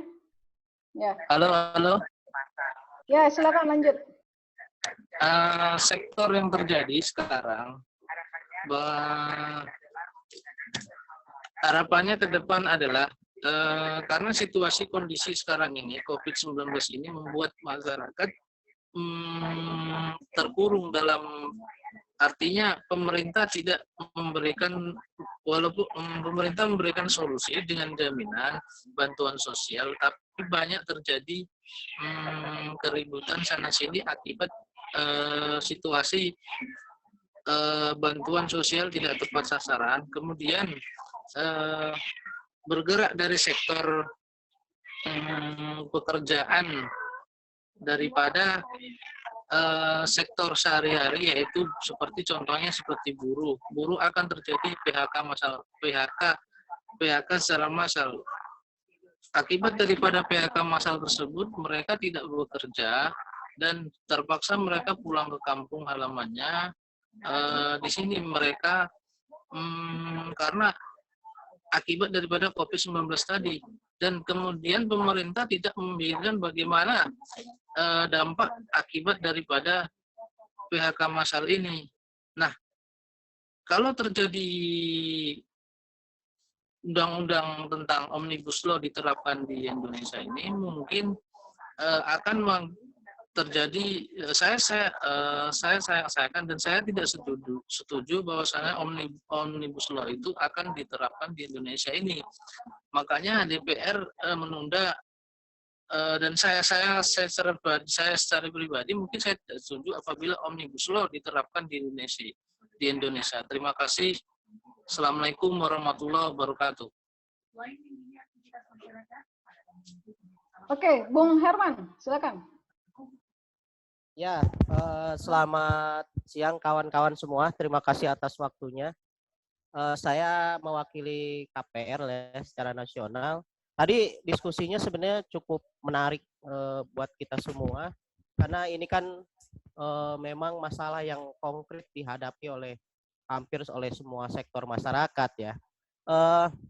Perlu kita sampaikan sebenarnya kan kalau bicara ekonomi, keadaan krisis kapitalisme yang kita analisa itu kan sebenarnya jauh sebelum COVID-19 ini juga sudah terjadi ya, akibat memang ya kecacatan sistem ekonomi kapitalisme yang memang secara fase demi fase selalu mengalami krisis begitu. Nah, kita mengetahui bahwa kondisi ekonomi di semua wilayah dalam keadaan yang sangat lemah sebelum adanya COVID. Nah, setelah terjadinya wabah COVID-19 yang memang secara informasi dimulai terjadi di Wuhan dan menyebar ke ratusan negara hari ini, membuat keadaan kondisi ekonomi dunia semakin terpuruk begitu. Dan lagi-lagi memang dampak yang sangat dirasakan adalah oleh lapisan masyarakat yang termarginalkan, khususnya di kawan-kawan kaum buruh. Tadi menarik yang disampaikan oleh narasumber Bung Bima, misalkan kita juga di Kesatuan Perjuangan Rakyat sebenarnya dari mulai awal Februari sudah melakukan antisipasi dan membuat program khusus dalam merespon perkembangan COVID-19. Salah satunya adalah membangun posko-posko di setiap daerah gitu, di badan pekerja daerah. Dan kita sudah membaca bahwa ini juga akan diganggu oleh aparat gitu, oleh rejim yang terganggu eksistensinya, ketidakmampuan pemerintah menjalankan tanggung jawabnya terhadap rakyat untuk melindungi sisi ekonomi dan penyelamatan terhadap wabah COVID, sehingga ketika ada gerakan rakyat mencoba berinisiatif melakukan itu, kita sudah membaca itu akan juga dihambat, sehingga kita melakukan dengan tanpa mendokumentasikan dan menyebarkan ke halayak umum, karena demi supaya posko-posko kita bisa berjalan dengan baik. Tapi ya sebenarnya secara kondisinya kita terus mereporting kondisi posko ya selalu mendapatkan gangguan. Misalkan kita membangun posko salah satunya di Mataram lah ya. Jadi di tengah COVID, di tengah krisis, tapi aparat di sana masih dengan culasnya membacking kepala korporasi yang merampas tanah masyarakat yang sudah dihuni puluhan tahun gitu di wilayah salah satu wilayah di Mataram. Jadi mereka masyarakat yang lain diarahkan untuk tetap tinggal di rumah, untuk bekerja dari rumah, tapi ada ratusan kepala keluarga yang rumahnya diratakan oleh doser di wilayah Mataram, yang mereka nggak tahu pulang harus kemana, dan mereka harus mendapatkan kebutuhan hidupnya sehari-hari dari mana begitu.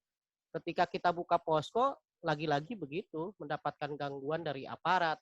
Dianggap berkerumun, padahal mau pulang kemana? Kumpul di masjid sudah nggak boleh, kumpul di tenda-tenda tenda-tenda hunian sementara juga dianggap berkerumun. Jadi dari sisi situasi ini, saya sampai melihat rakyat ini dalam posisi apa gitu. Jangan-jangan sekedar hidup saja mungkin sudah tidak boleh gitu ya masyarakat ini.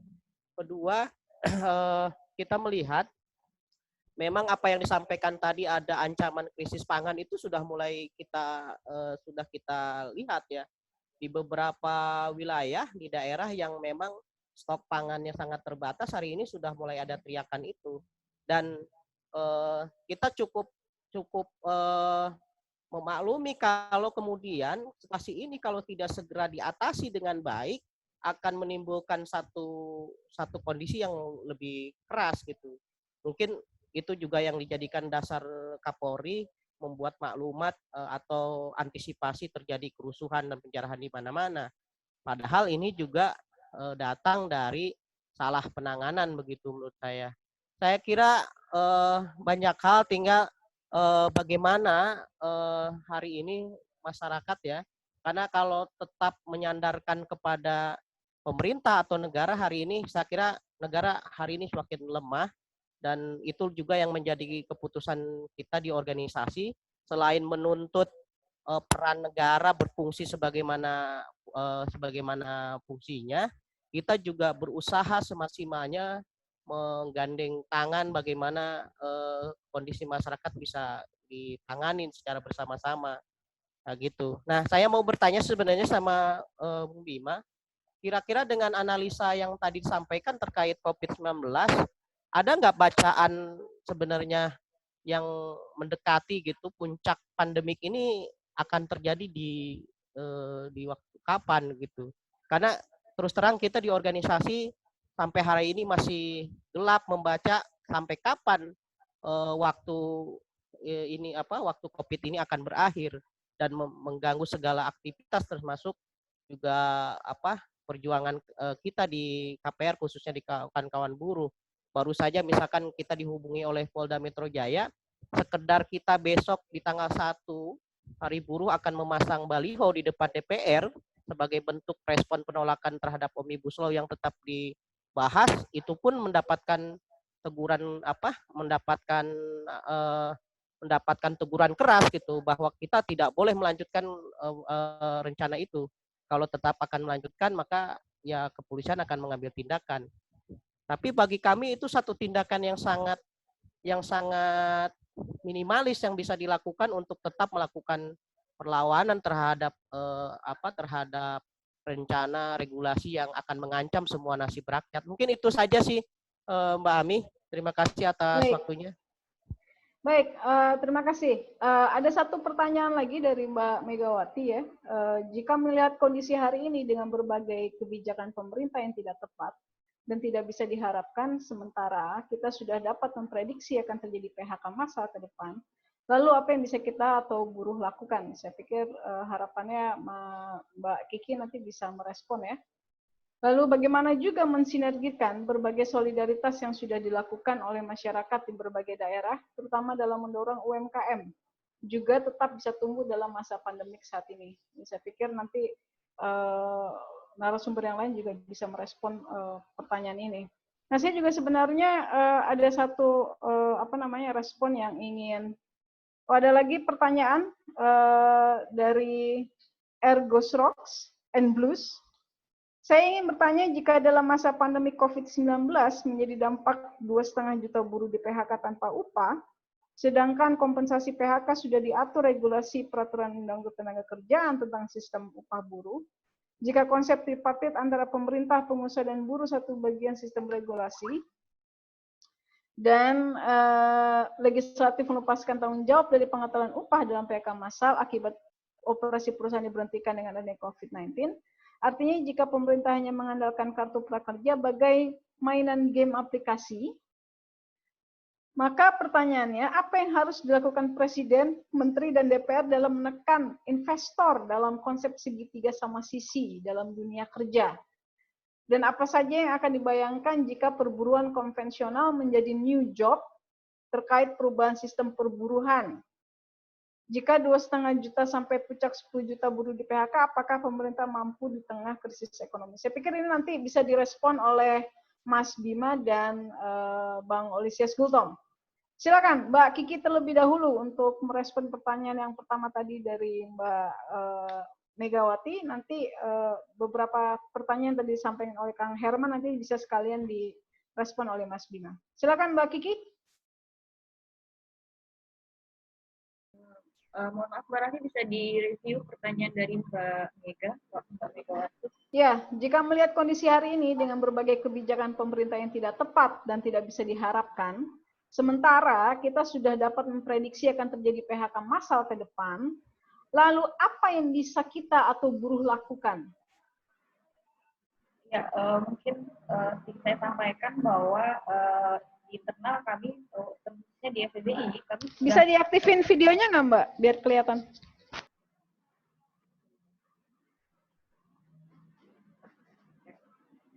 Ya, terkait hal itu kami di FEBI secara internal sudah melakukan beberapa hal, misalnya pembangunan posko-posko di setiap PTP atau PUK, kemudian advokasi terkait persoalan gelombang PHK yang terjadi saat ini.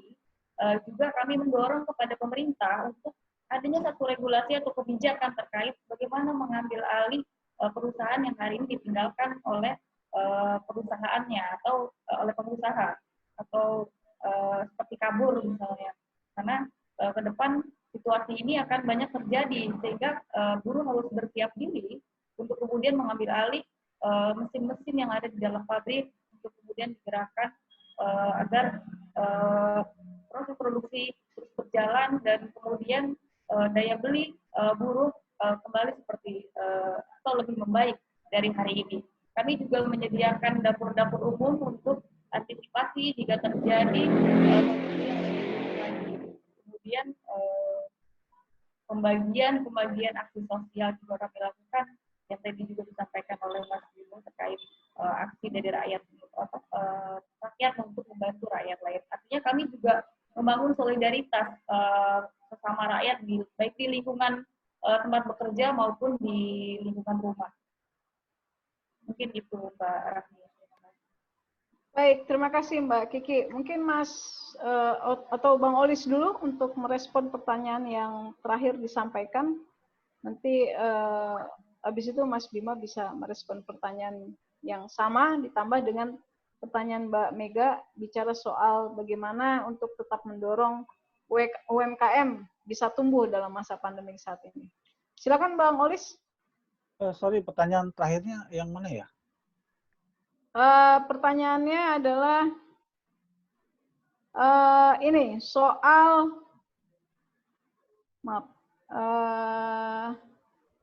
apa saja yang akan dibayangkan jika perburuan konvensional menjadi new job terkait perubahan sistem perburuhan? Dan jika 2,5 juta sampai puncak 10 juta buruh di PHK, apakah pemerintah mampu di tengah krisis ekonomi hari ini? Ya,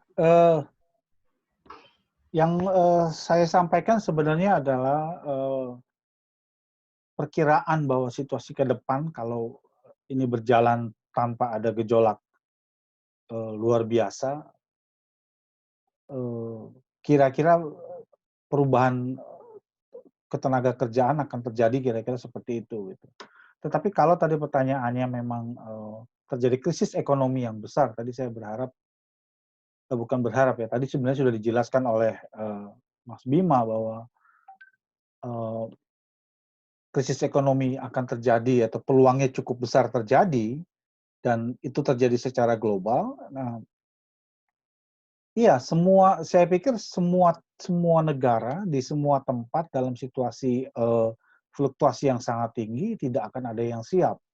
Jadi kondisinya adalah situasi emergensi. Ketika situasi emergensi, ya ini apa namanya, dalam situasi emergensi adalah siapa yang kuat ya, kuat secara fisik, kuat secara pengaruh, kuat secara politik dan lain sebagainya yang akan mengendalikan situasi gitu.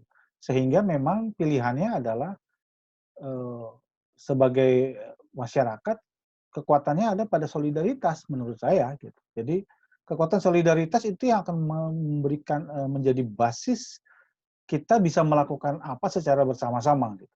Jadi kalau apakah negara bisa melakukan sesuatu, saya pikir dalam situasi apapun, segede apapun negaranya dalam situasi yang fluktuasi sangat tinggi akan sulit. Bahkan saya melihat kalau kita melihat pada memahami bahwa supply chains, produksi produksi chains di dunia itu saling terkait, maka secara global ini menjadi kebangkrutan global. Jadi penurunannya terjadi bersama-sama sehingga negara kuat pun ada pada situasi yang sama sulitnya dengan negara yang lemah gitu. Jadi negara lemah akan mungkin lebih parah gitu, tapi negara kuat juga akan juga lemah gitu karena dia kehilangan market, dia kehilangan produksi dan lain sebagainya karena supply chain-nya terganggu. Nah, jadi ini memang persoalan kalau mau melihat ke situ gitu ya.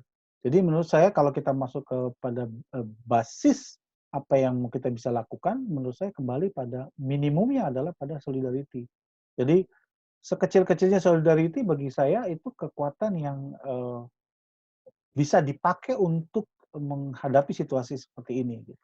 Jadi apa yang dilakukan tadi oleh teman-teman FPBI, saya pikir juga sesuatu yang menarik sekali ya dan saya nggak tahu apakah ada organisasi lain yang juga melakukan seperti itu gitu. Artinya taking control apa namanya alat produksinya gitu misalnya. Itu pilihan yang menarik dan kelihatannya pilihan itu kan didasarkan pada ingin tetap melakukan produksi gitu. Jadi iya, jadi kekuatannya memang menurut saya ada di situ gitu. Ketika itu bisa dilakukan secara bersama, iya. Tapi kalau tidak ya tetap akan sulit gitu. Jadi mungkin itu aja komentar dari saya. Makasih. Baik, Terima maaf kasih, tadi Bang. saya terputus. Oke Bang, terima kasih. Tadi saya keputus sedikit. Silakan Mas Bima untuk Ya. meneruskan pertanyaannya. Siap, Mbak Rami. Oke, yang pertama tadi saya langsung jawab aja ya. Pertama terkait dengan pandemi kapan berakhir. Banyak yang melakukan analisa dengan berbagai pendekatan, khususnya pendekatan modeling mathematics ya. Nanti saya bisa kasih ke Mbak Rahmi. Ini salah satu dokumen yang baru launching beberapa hari yang lalu dari Singapore Data Driven Lab. Jadi dia sekali lagi menggunakan model matematis dan untuk kasus Indonesia 100% pandeminya selesai pada 7 September 2020. Jadi itu kabar baiknya 7 September 2020. Masih panjang ya. Kabar buruknya itu masih panjang dan kabar buruk keduanya adalah meskipun Indonesia selesai di September 2020, ini kan pandemi, artinya COVID-19 terjadi secara global. Nah, bagaimana di negara lainnya? Ternyata ada Qatar dan Bahrain yang baru selesai Februari 2021. Jadi kita masih melihat ini masih panjang ya. Jadi walaupun pabrik di Indonesia sudah beroperasi, pertanyaannya adalah mau beroperasi ngapain juga beroperasi? Karena di negara lain sebagai tujuan ekspor itu sebagian juga masih belum selesai tahun 2020 pandeminya. Nah ini yang jadi menarik nih. Jadi pandemi satu selesai tapi di negara lain masih ada pandemi yang artinya permintaan secara globalnya kurang begitu bagus. Yang kedua tadi saya pikir pertanyaan terkait dengan solidaritas ya, kemudian kenapa direpresi dan segala macam, ya jelas tadi bagus banget pertanyaan dari teman-teman KPR, ya jelas akan direpresi gitu, karena teman-teman tadi ingin menggantikan peran negara kan gitu ya, yang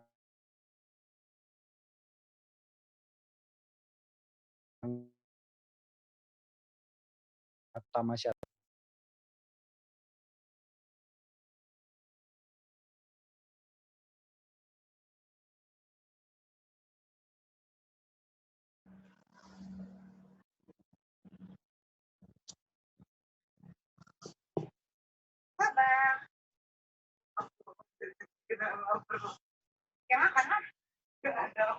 Mas Bima suaranya hilang, nggak kedengeran. Masih nggak kedengeran.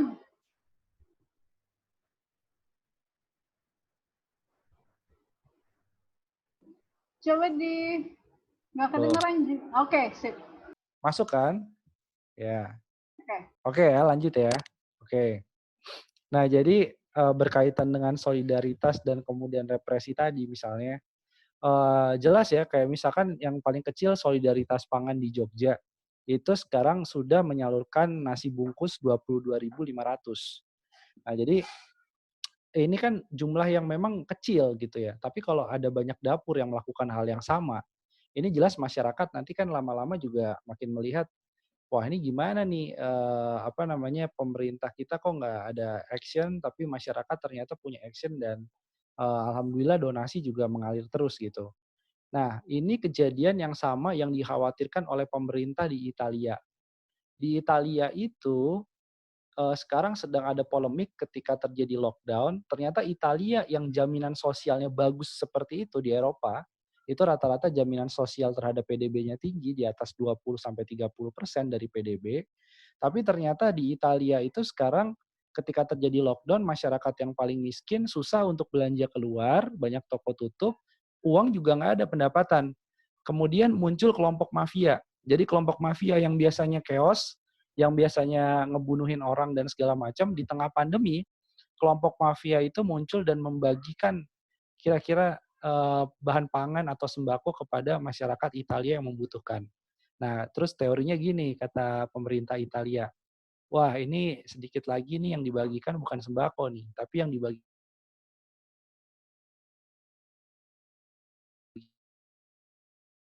adalah senjata.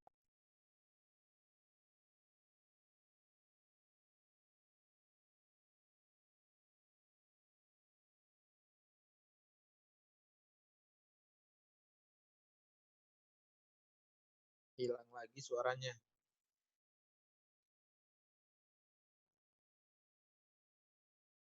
Mas Bima, putus lagi. Putus nyambung nih kita.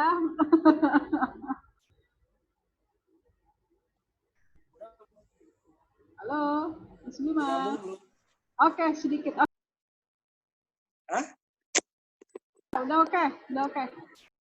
Udah ya? Oke. Sedikit lagi, intinya gitu ya, intinya mau direpresi atau mau diapain, kemudian jalan terus. Dan tadi ada yang tanya hubungan antara solidaritas dengan UMKM. Nah, inilah yang saya kira perlu dilakukan kita semua yang mau melakukan solidaritas. Jangan sampai ketika kita bikin dapur umum, angkringan di sebelah itu mati gitu ya. Jadi kita gimana caranya tetap memberdayakan warga sekitar. Jadi angkringan daripada nggak jualan, UMKM daripada susah jualan makanan dan segala macam, justru yang membuat makanan itu adalah kita pesannya kepada para UMKM. Kita cari donasi, karena si mahasiswa dan lembaga LSM ini kan biasanya nggak bisa masak gitu ya.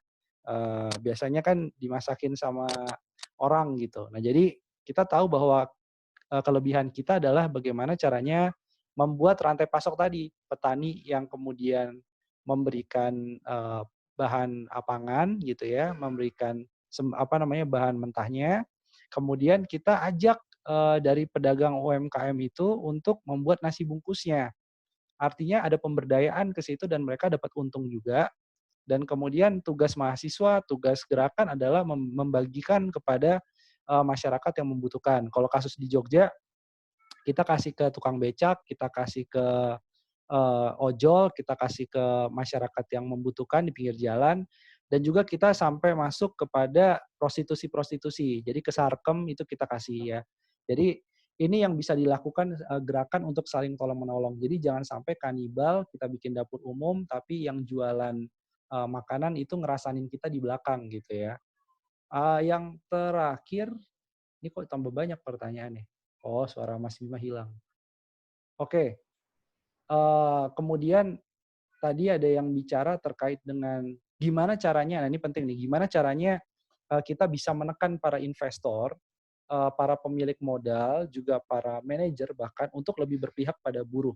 Satu hal yang dilakukan oleh pemerintah kapitalis liberal di Singapura, itu yang menarik adalah mereka ideologinya kapitalis liberal, tetapi dalam kondisi pandemi, mereka membuat perjanjian kepada perusahaan. Hey perusahaan, saya sudah kasih insentif fiskal, saya sudah tanggung sebagian gaji dari pekerja. Kalau sampai Anda melakukan PHK, maka semua insentif tadi akan dicabut. Insentif tadi akan ditarik oleh pemerintah Singapura. Ini yang kita nggak ngerti. Jadi Indonesia ini ultraliberal ternyata. Jadi lebih kapitalis daripada sarangnya kapitalis gitu ya. Artinya ketika kita memberikan misalkan di Perpu penurunan tarif PPh badan, banyak sekali insentif untuk korporasi gitu ya. Bahkan sekarang korporasi minta lagi insentif, tolong dong stimulus jadi 1.600 triliun rupiah. Tapi di sisi yang lain, pemerintah ini kayak nggak punya ketegasan untuk bilang bahwa, oke, insentif kita kasih sekian, tapi jangan sampai ada PHK. Kalau sampai ada PHK, maka semua insentif itu akan ditarik kembali. Itu tidak dilakukan. Jadi ada ketimpangan kebijakan yang tadi kebijakan didorong oleh oligarki-oligarki sehingga seakan sekarang ini pemerintah nggak punya andil apapun ya. Jadi insentif banyak, omnibus law perpajakan dijadikan perpu, tapi PHK jalan terus sampai angkanya 2,5 juta lebih orang yang di PHK dan dirumahkan. Jadi ini fenomena unik di Indonesia. Makanya dalam pandemi ini BPIP lebih baik dibubarkan. Kenapa BPIP dibubarkan? Daripada teriak saya Indonesia, saya Pancasila, nggak ada gunanya. Coba ngomong Pancasila di depan muka korporasi itu, yang dapat insentif tapi melakukan PHK. Jadi BPIP mendingan dibubarin, duitnya buat solidaritas pangan. Mungkin itu aja Mbak Rahmi, makasih. Baik, terima kasih Mas Bima. Ya, saya pikir tadi responnya sudah banyak ya. Mungkin karena kita maksimal sampai dengan jam 3, masih ada ruang yang saya buka untuk teman-teman untuk menambahkan mungkin, ataupun mau bertanya. Saya masih membuka. Atau sudah cukup? Sebenarnya saya pengen ini juga sih, artinya kalau melihat ya, dari prediksi ekonomi, kemudian melihat berakhirnya masa pandemi yang berbeda-beda masing-masing negara, kemudian ya tentu ketidakpastian ekonomi globalnya juga masih akan sangat panjang, kemudian di satu sisi juga tentu dalam konteks perdagangan global tidak bisa berjalan juga kan gitu. Artinya memang tidak ada pilihan lain selain kita memperkuat produksi kita sendiri kan begitu. Artinya mau mengekspor hari ini, apa yang mau diekspor, mau berdagang dengan siapa kan gitu. Melihat produksi dalam negeri juga pasokan suplai bahan baku juga terhenti kan begitu. Artinya memang stagnan semuanya. Tidak ada jalan lain selain kita melakukan produksi secara mandiri dan memperkuat solidaritas ekonomi di antara kita sendiri. Misalkan kalau tadi Mbak Kiki bilang salah satu agenda dari teman-teman FBBI adalah jika terjadi PHK dan lain sebagainya, bagaimana teman-teman buruh bisa mengambil alih alat produksinya gitu, dan kalau misalnya ide ini bisa dikaitkan dengan proses produksi lainnya dan membangun satu rantai pasok atau rantai produksi rakyat yang cukup besar, saya pikir ini bisa menjadi salah satu strategi yang tentu cukup ke depan bisa menjawab apa yang menjadi persoalan kita bersama. Terlebih tadi disampaikan oleh Mas Bima, memang ke depan krisis yang akan kita hadapi dalam jangka waktu dekat adalah krisis pangan yang cukup membayangi kita bersama kan seperti itu. Oke. Sudah dijawab ya. Ada soal kerancuan BLT dan bansos di desa, lurah. Oh oke, sudah dijawab. Ini salahkan desanya katanya. Baik, ada lagi yang mau menambahkan atau mau memberikan pandangannya? Atau silakan teman-teman, saya masih membuka. Oke, ada Agung, silakan Mas Agung. Oke, selamat siang semuanya. Tolong videonya diaktifin ya. Oh, boleh. Nggak bisa nih, Mbak. Oh ya udah, nggak apa-apa. Silakan. Oke, Silakan. lanjut aja nggak apa-apa. Singkat aja ya. Pertama, saya mahasiswa dari Universitas Sriwijaya. Semenjak diliburkan, saya jadi memutuskan untuk pulang ke kampung gitu kan. Jauh sebelum, karena kampusnya libur jauh sebelum anjuran pemerintah untuk tidak mudik dan segala macamnya. Nah, di kampung saya itu sedikit maju ya, sebenarnya punya pusat kecamatan yang punya pusat ekonomi yang cukup hidup menurut saya. Dan saat balik ke kampung, saya agak kaget sih Mbak, karena ternyata pasar di kampung, perekonomian di kampung itu masih berjalan seperti normal, seperti biasanya. Nggak seperti kota yang sudah mulai gelabakan di sana sini, semuanya mulai panik gitu kan. Ternyata di kampung orang masih saja bisa ke pasar, lalu kemudian pedagang bisa buka seperti biasanya. Harga bahan pangan juga walaupun agak naik tapi tidak terlalu tinggi seperti ada di kota gitu. Kemudian menambahkan seperti kayak ke rantai pangan tadi gitu kan, karena memang akses kita terhadap pasokan pangan itu jauh lebih dekat gitu. Nah, mungkin pertanyaan saya itu kenapa kok kenapa pemerintah itu sedikit telat gitu ya menerapkan larangan mudik dan segala macamnya gitu. Karena perekonomian di kampung, perekonomian di pedesaan itu masih hidup, dan saya pikir ini akan bisa menjadi tonggak bagi perekonomian kita sebelum hancur lebur semuanya gitu kan. Karena di desa petani masih bisa bercocok tanam. Lalu kemudian karena petani masih bisa bercocok tanam, daya belinya masih kuat. Mereka masih bisa ke pasar untuk beli hal-hal lain gitu, seperti alat-alat musik, alat olahraga dan segala macamnya. Itu mereka masih bisa punya daya beli. Nah, saya pikir ini saatnya perekonomian di desa untuk dijaga gitu. Karena di desa sendiri semuanya masih terjaga dan persediaan pangan masih juga cukup. Dan sayangnya pemerintah tidak melihat ini sebagai peluang. Pemerintah masih cukup fokus untuk menghidupkan saja yang seperti gelabakan di ekonomi di perindustrian, sehingga omnibus law harus digerakkan. Mungkin meminta pendapat lah dari Mas Bima mungkin ya kan. Bagaimana kira-kiranya agar bisa ada hitungan tersendiri gitu terhadap perekonomian pedesaan ini, sehingga bisa mendorong pemerintah untuk kemudian meningkatkan perhatiannya terhadap perekonomian desa agar bisa menunjang perekonomian secara umum gitu. Mungkin itu saja. Baik, terima kasih Mas Agung. Ya, karena kan juga kalau nggak salah pemerintah sedang mendorong juga ya untuk memberikan bantuan program padat karya tunai di desa, nah, semacam itu ya. Nah, selain itu saya juga mau meminta ke Mbak Kiki ya, karena ini kan juga menjelang 1 Mei, Hari Buruh Internasional. Nah, bagaimana FEBI sendiri untuk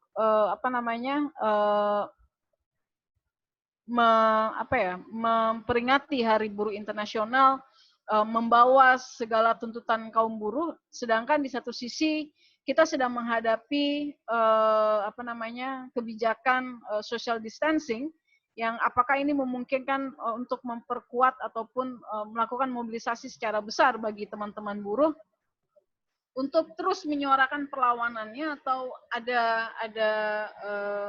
ada bentuk lain yang nanti akan dilakukan oleh teman-teman dalam menjelang 1 Mei ini. Saya pikir itu dulu ya untuk bisa direspon oleh Mas Bima dan Mbak Kiki. Silakan. Itu Mbak Kiki dulu aja, saya mau dengar juga. Mau demo nggak tanggal 1? Silakan Mbak Kiki. Yang 30 April udah nggak jadi ya.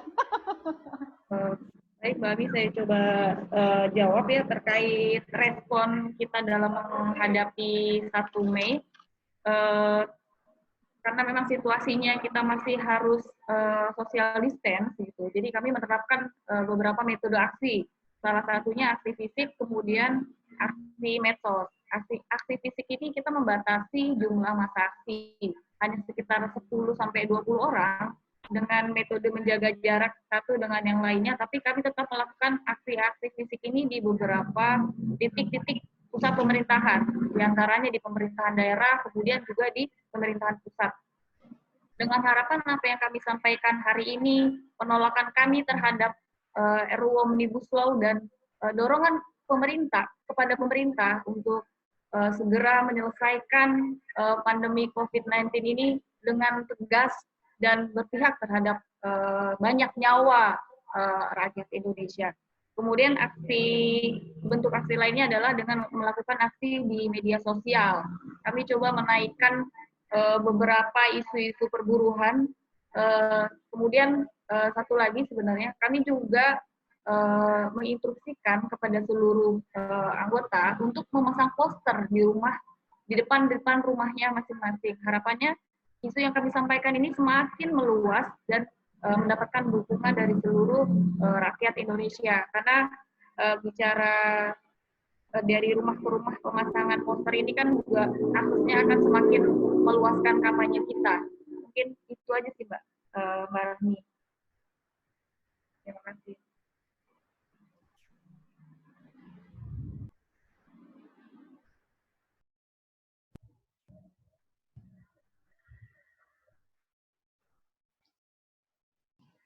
Mas Bima? Oke, siap. Jadi saya mau menanggapi dulu tadi ya. Sebenarnya yang di pertanyaan yang pertama tadi ada yang bilang bahwa mau aksi pun susah dan segala macam direpresi gitu ya. Terus tadi Mbak Kiki ternyata bilang bahwa ya aksi bisa dilakukan bahkan kalau orangnya cuma 10 orang. Nah, baru saja kemarin itu dari teman-teman dari Prodem ya, Prodemokrasi itu aksi di depan DPR. Biasa aja tuh dia aksi depan DPR, kalau nggak salah juga orangnya cuma 10 sampai 15 orang.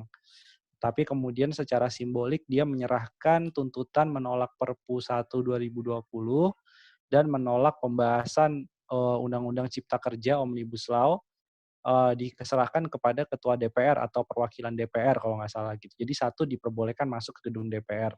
Jadi maksudnya aksi adalah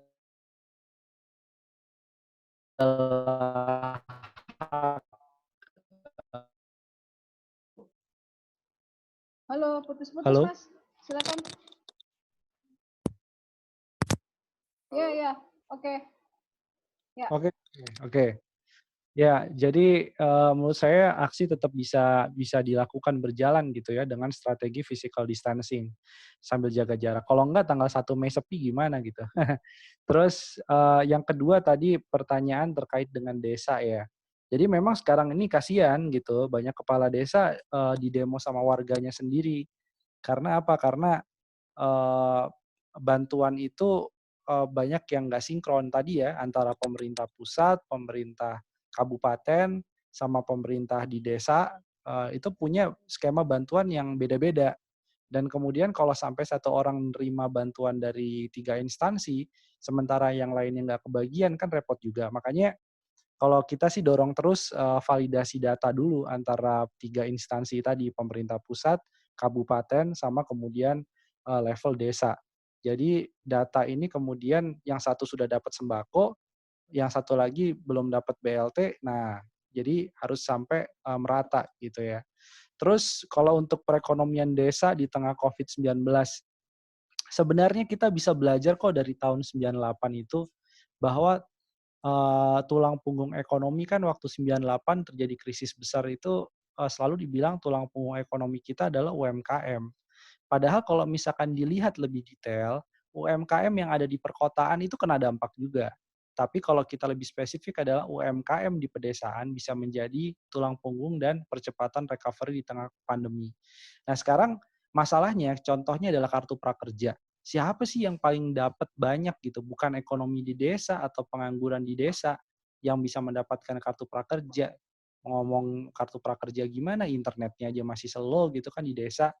Mau ngomong gimana gitu ya, para pengangguran yang ada di desa itu HP-nya juga nggak secanggih smartphone yang ada di kota gitu. HP-nya masih pakai HP jadul, hanya bisa SMS dan telepon. Banyak yang masih seperti itu gitu. Jadi kalau kita melihat konstruksi berpikir pemerintah yang sok-sokan mau loncat ke digital dengan pelatihan online, itu artinya mempercepat ketimpangan antara desa dan kota.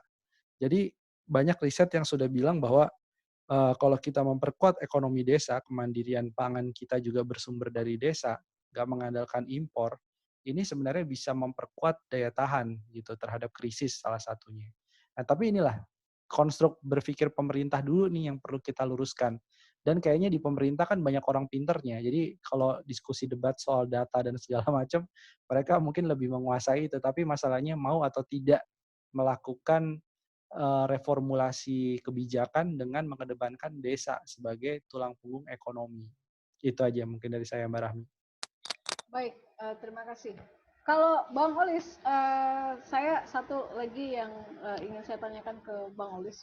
Misalkan tadi merespon Mas Bima yang bilang pemerintah Indonesia ini sebenarnya lagi sosokan nih mau beralih ke digital, tapi sebenarnya pada satu sisi sebenarnya kita belum pada situasi yang siap hari ini, baik dari sisi infrastrukturnya, kemudian juga antara kota dan desa juga masih banyak ketimpangan yang terjadi, penguasaan teknologinya masih sangat jauh, dan lain sebagainya. Nah, kalau melihat dari situasi hari ini sebenarnya ya, saya ingin dengar juga dari Bang Olis Yesgultom, apa sih seharusnya yang menjadi kebijakan pemerintah ya ketika bicara soal desa hari ini menjadi tulang punggung, kemudian kunci produksi hari ini juga masih ada di desa dan lain sebagainya.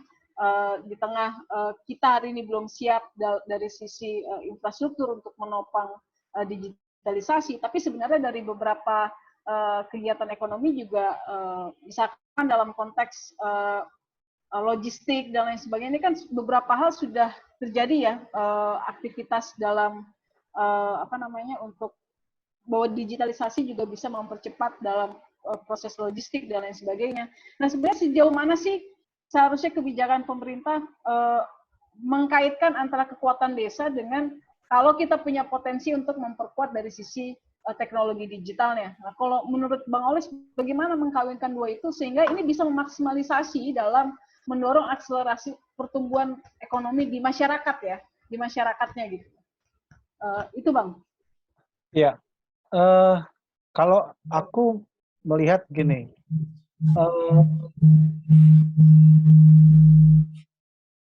ya kalau digitalisasi itu bukan menurut aku sulit.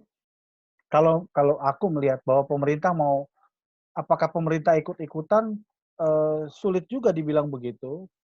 Apakah pemerintah katakanlah bertekad kuat gitu, sulit juga dibilang begitu gitu. Aku ingat di tahun 99 ketika itu presidennya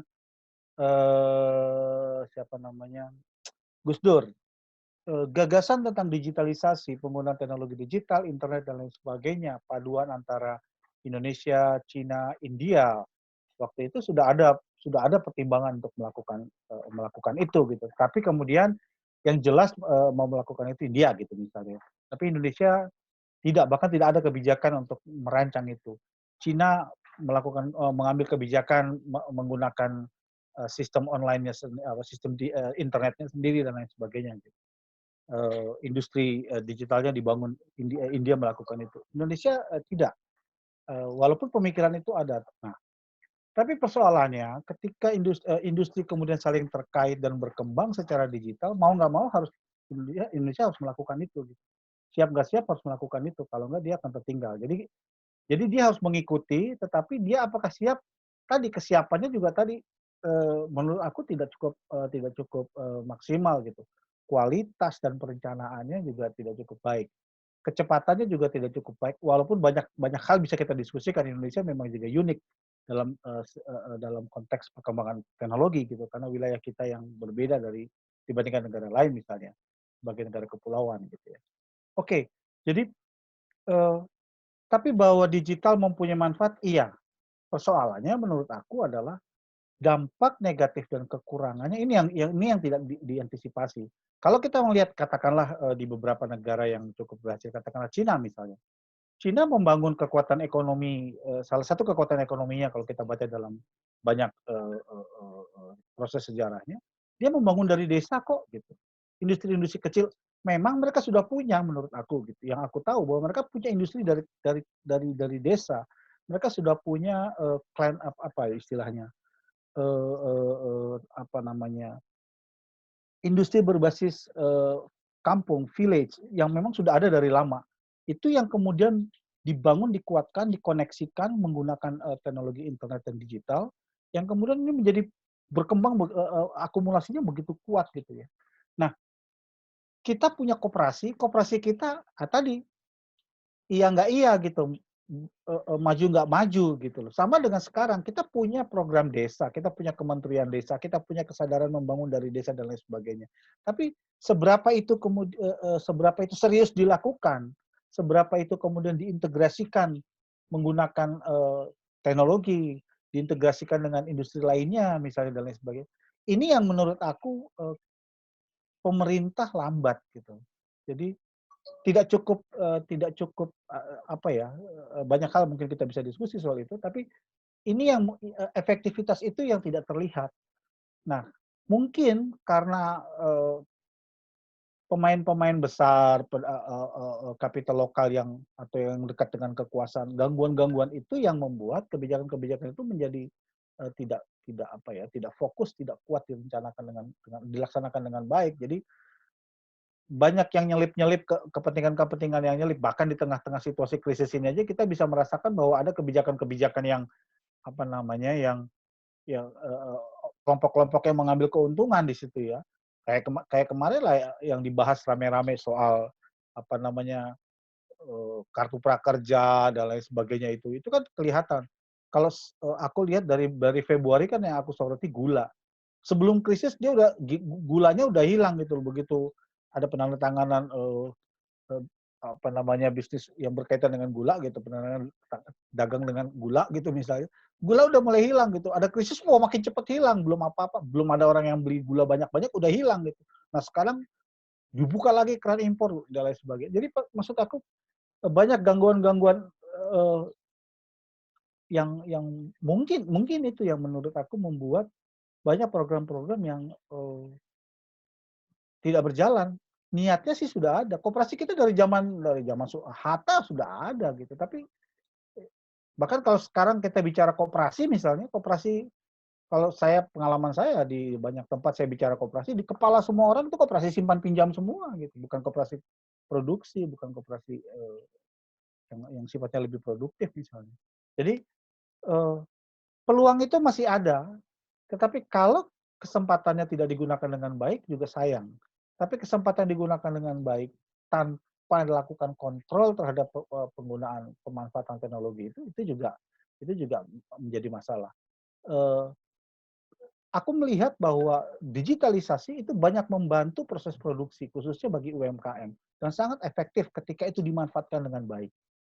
Dan itu bisa apa ya, menurut aku bisa menutupi kekurangan puluhan tahun, ketertinggalan puluhan tahun yang terjadi di Indonesia gitu, oleh semua rejim gitu. Tapi kalau itu tidak dilakukan dengan baik, bahkan dikorup gitu ya, bahkan dimanfaatkan seada-adanya ya, atau dibiarkan itu dikuasai oleh kelompok-kelompok tertentu dengan semena-mena seperti yang sudah juga diperlihatkan, ya nggak berguna juga gitu. Pada akhirnya ya kita hanya berputar-putar pada situasi yang itu saja gitu. Jadi kita hanya adaptasi dengan perkembangan, dengan kondisi kita tetap begitu-begitu saja.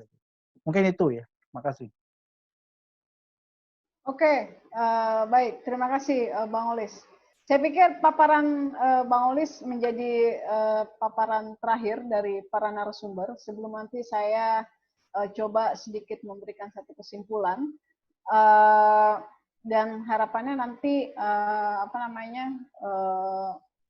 dari beberapa bahan narasumber bisa di-share dengan teman-teman via email ya. Nanti admin akan mengirimkannya. Tapi paling tidak hal yang bisa kita simpulkan dari diskusi kita pada siang hingga sore hari ini, ya artinya bagaimana kemudian situasi perekonomian hari ini yang kemudian tidak mampu direspon secara baik oleh pemerintah Indonesia, telah memberikan dampak terhadap kaum buruh yang kemudian diperparah dengan adanya perselingkuhan yang cukup kuat antara penguasa dan pihak pemilik modal, ya kan, kemudian yang berdampak pada perampokan uang negara, ya kan, bisa dikatakan seperti itu, oleh oligarki, yang sebenarnya tidak lagi memberikan ruang cukup besar adanya perlindungan terhadap buruh maupun rakyat secara keseluruhan. Nah, yang kedua, di tengah ketidakpastian global ataupun krisis resesi ekonomi global hari ini, yang tentu akan memiliki dampak yang cukup besar terhadap perekonomian nasional kita, yang tidak lagi bisa dijawab dengan strategi yang biasa. Bahkan hari ini kehadiran ekonomi solidaritas dari rakyat harus sudah mulai diperkuat atau didorong secara lebih signifikan lagi. Karena tidak ada jalan lagi bagi kita hari ini selain memperkuat perekonomian rakyat. Bagaimana kemudian pembangunan bisa kita mulai dari desa untuk kemudian memperkuat sebagai tulang punggung pertumbuhan ekonomi di masyarakat lebih luas. Ya, artinya beberapa inisiatif yang hari ini sudah dilakukan oleh teman-teman, baik dari teman-teman FEBI, KPR, kemudian teman-teman yang lainnya, baik yang ada di desa maupun di kota, ini sangat membantu ketika negara tidak hadir.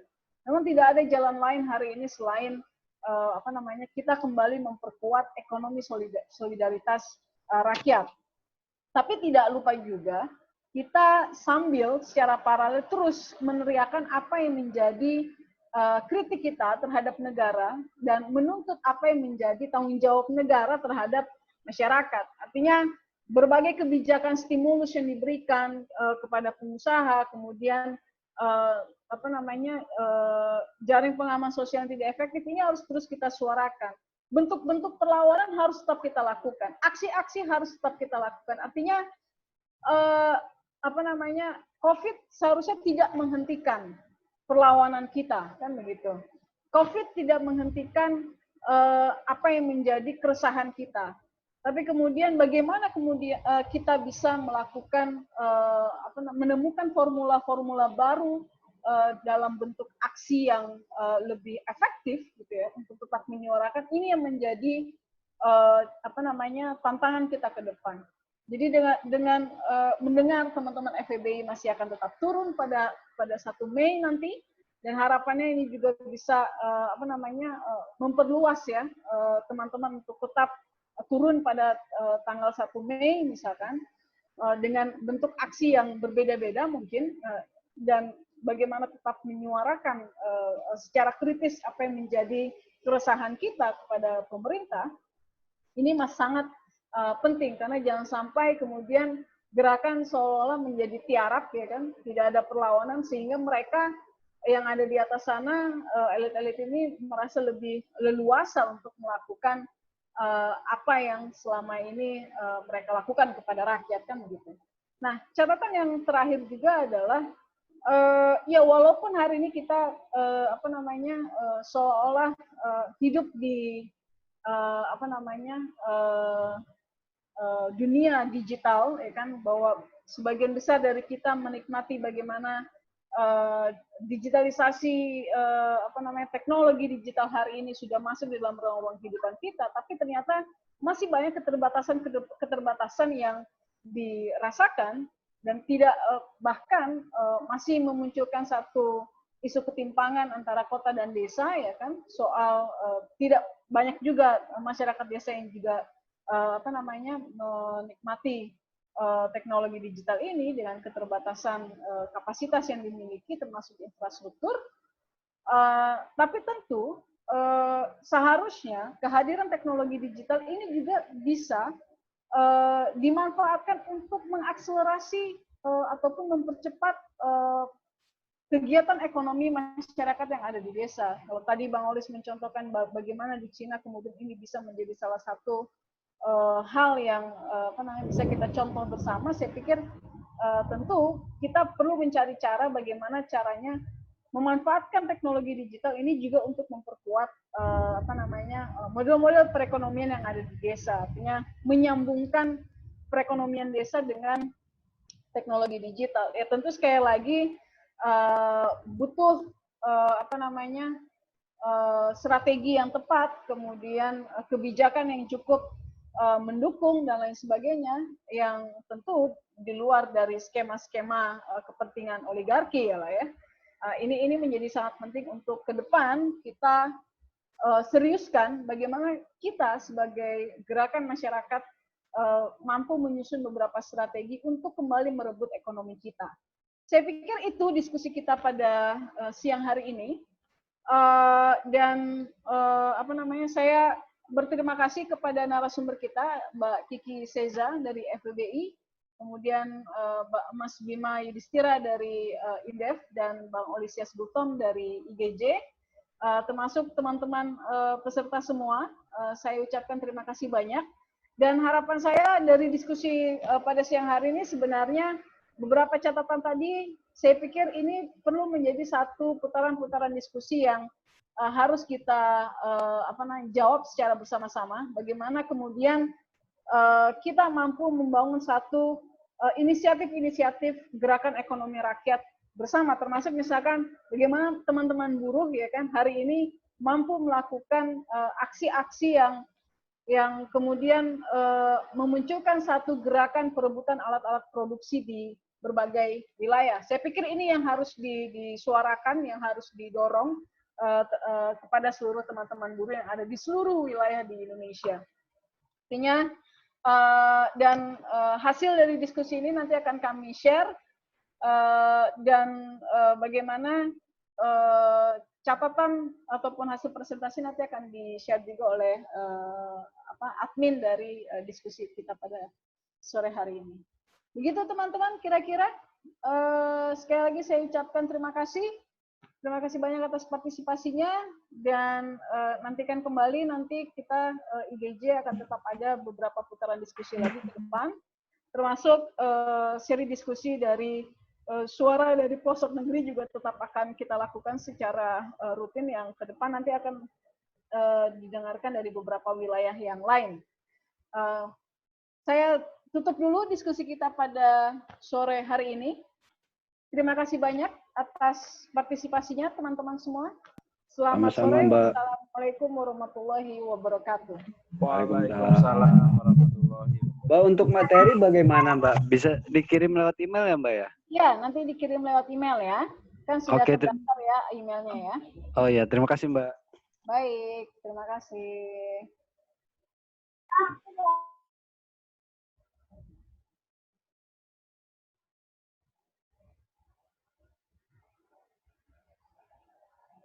Halo. Pada diskusi akan mendatang boleh diundang sebagai narasumber, Mbak? Siapa, Mas Muhammad Arif? Siapa? Arab dari praktisi hukum. Oh ya, nanti Muhammad Arif. Nanti kita diskusikan ya. Nanti ada Siap. Oke. Terima kasih. Oke, makasih Mbak.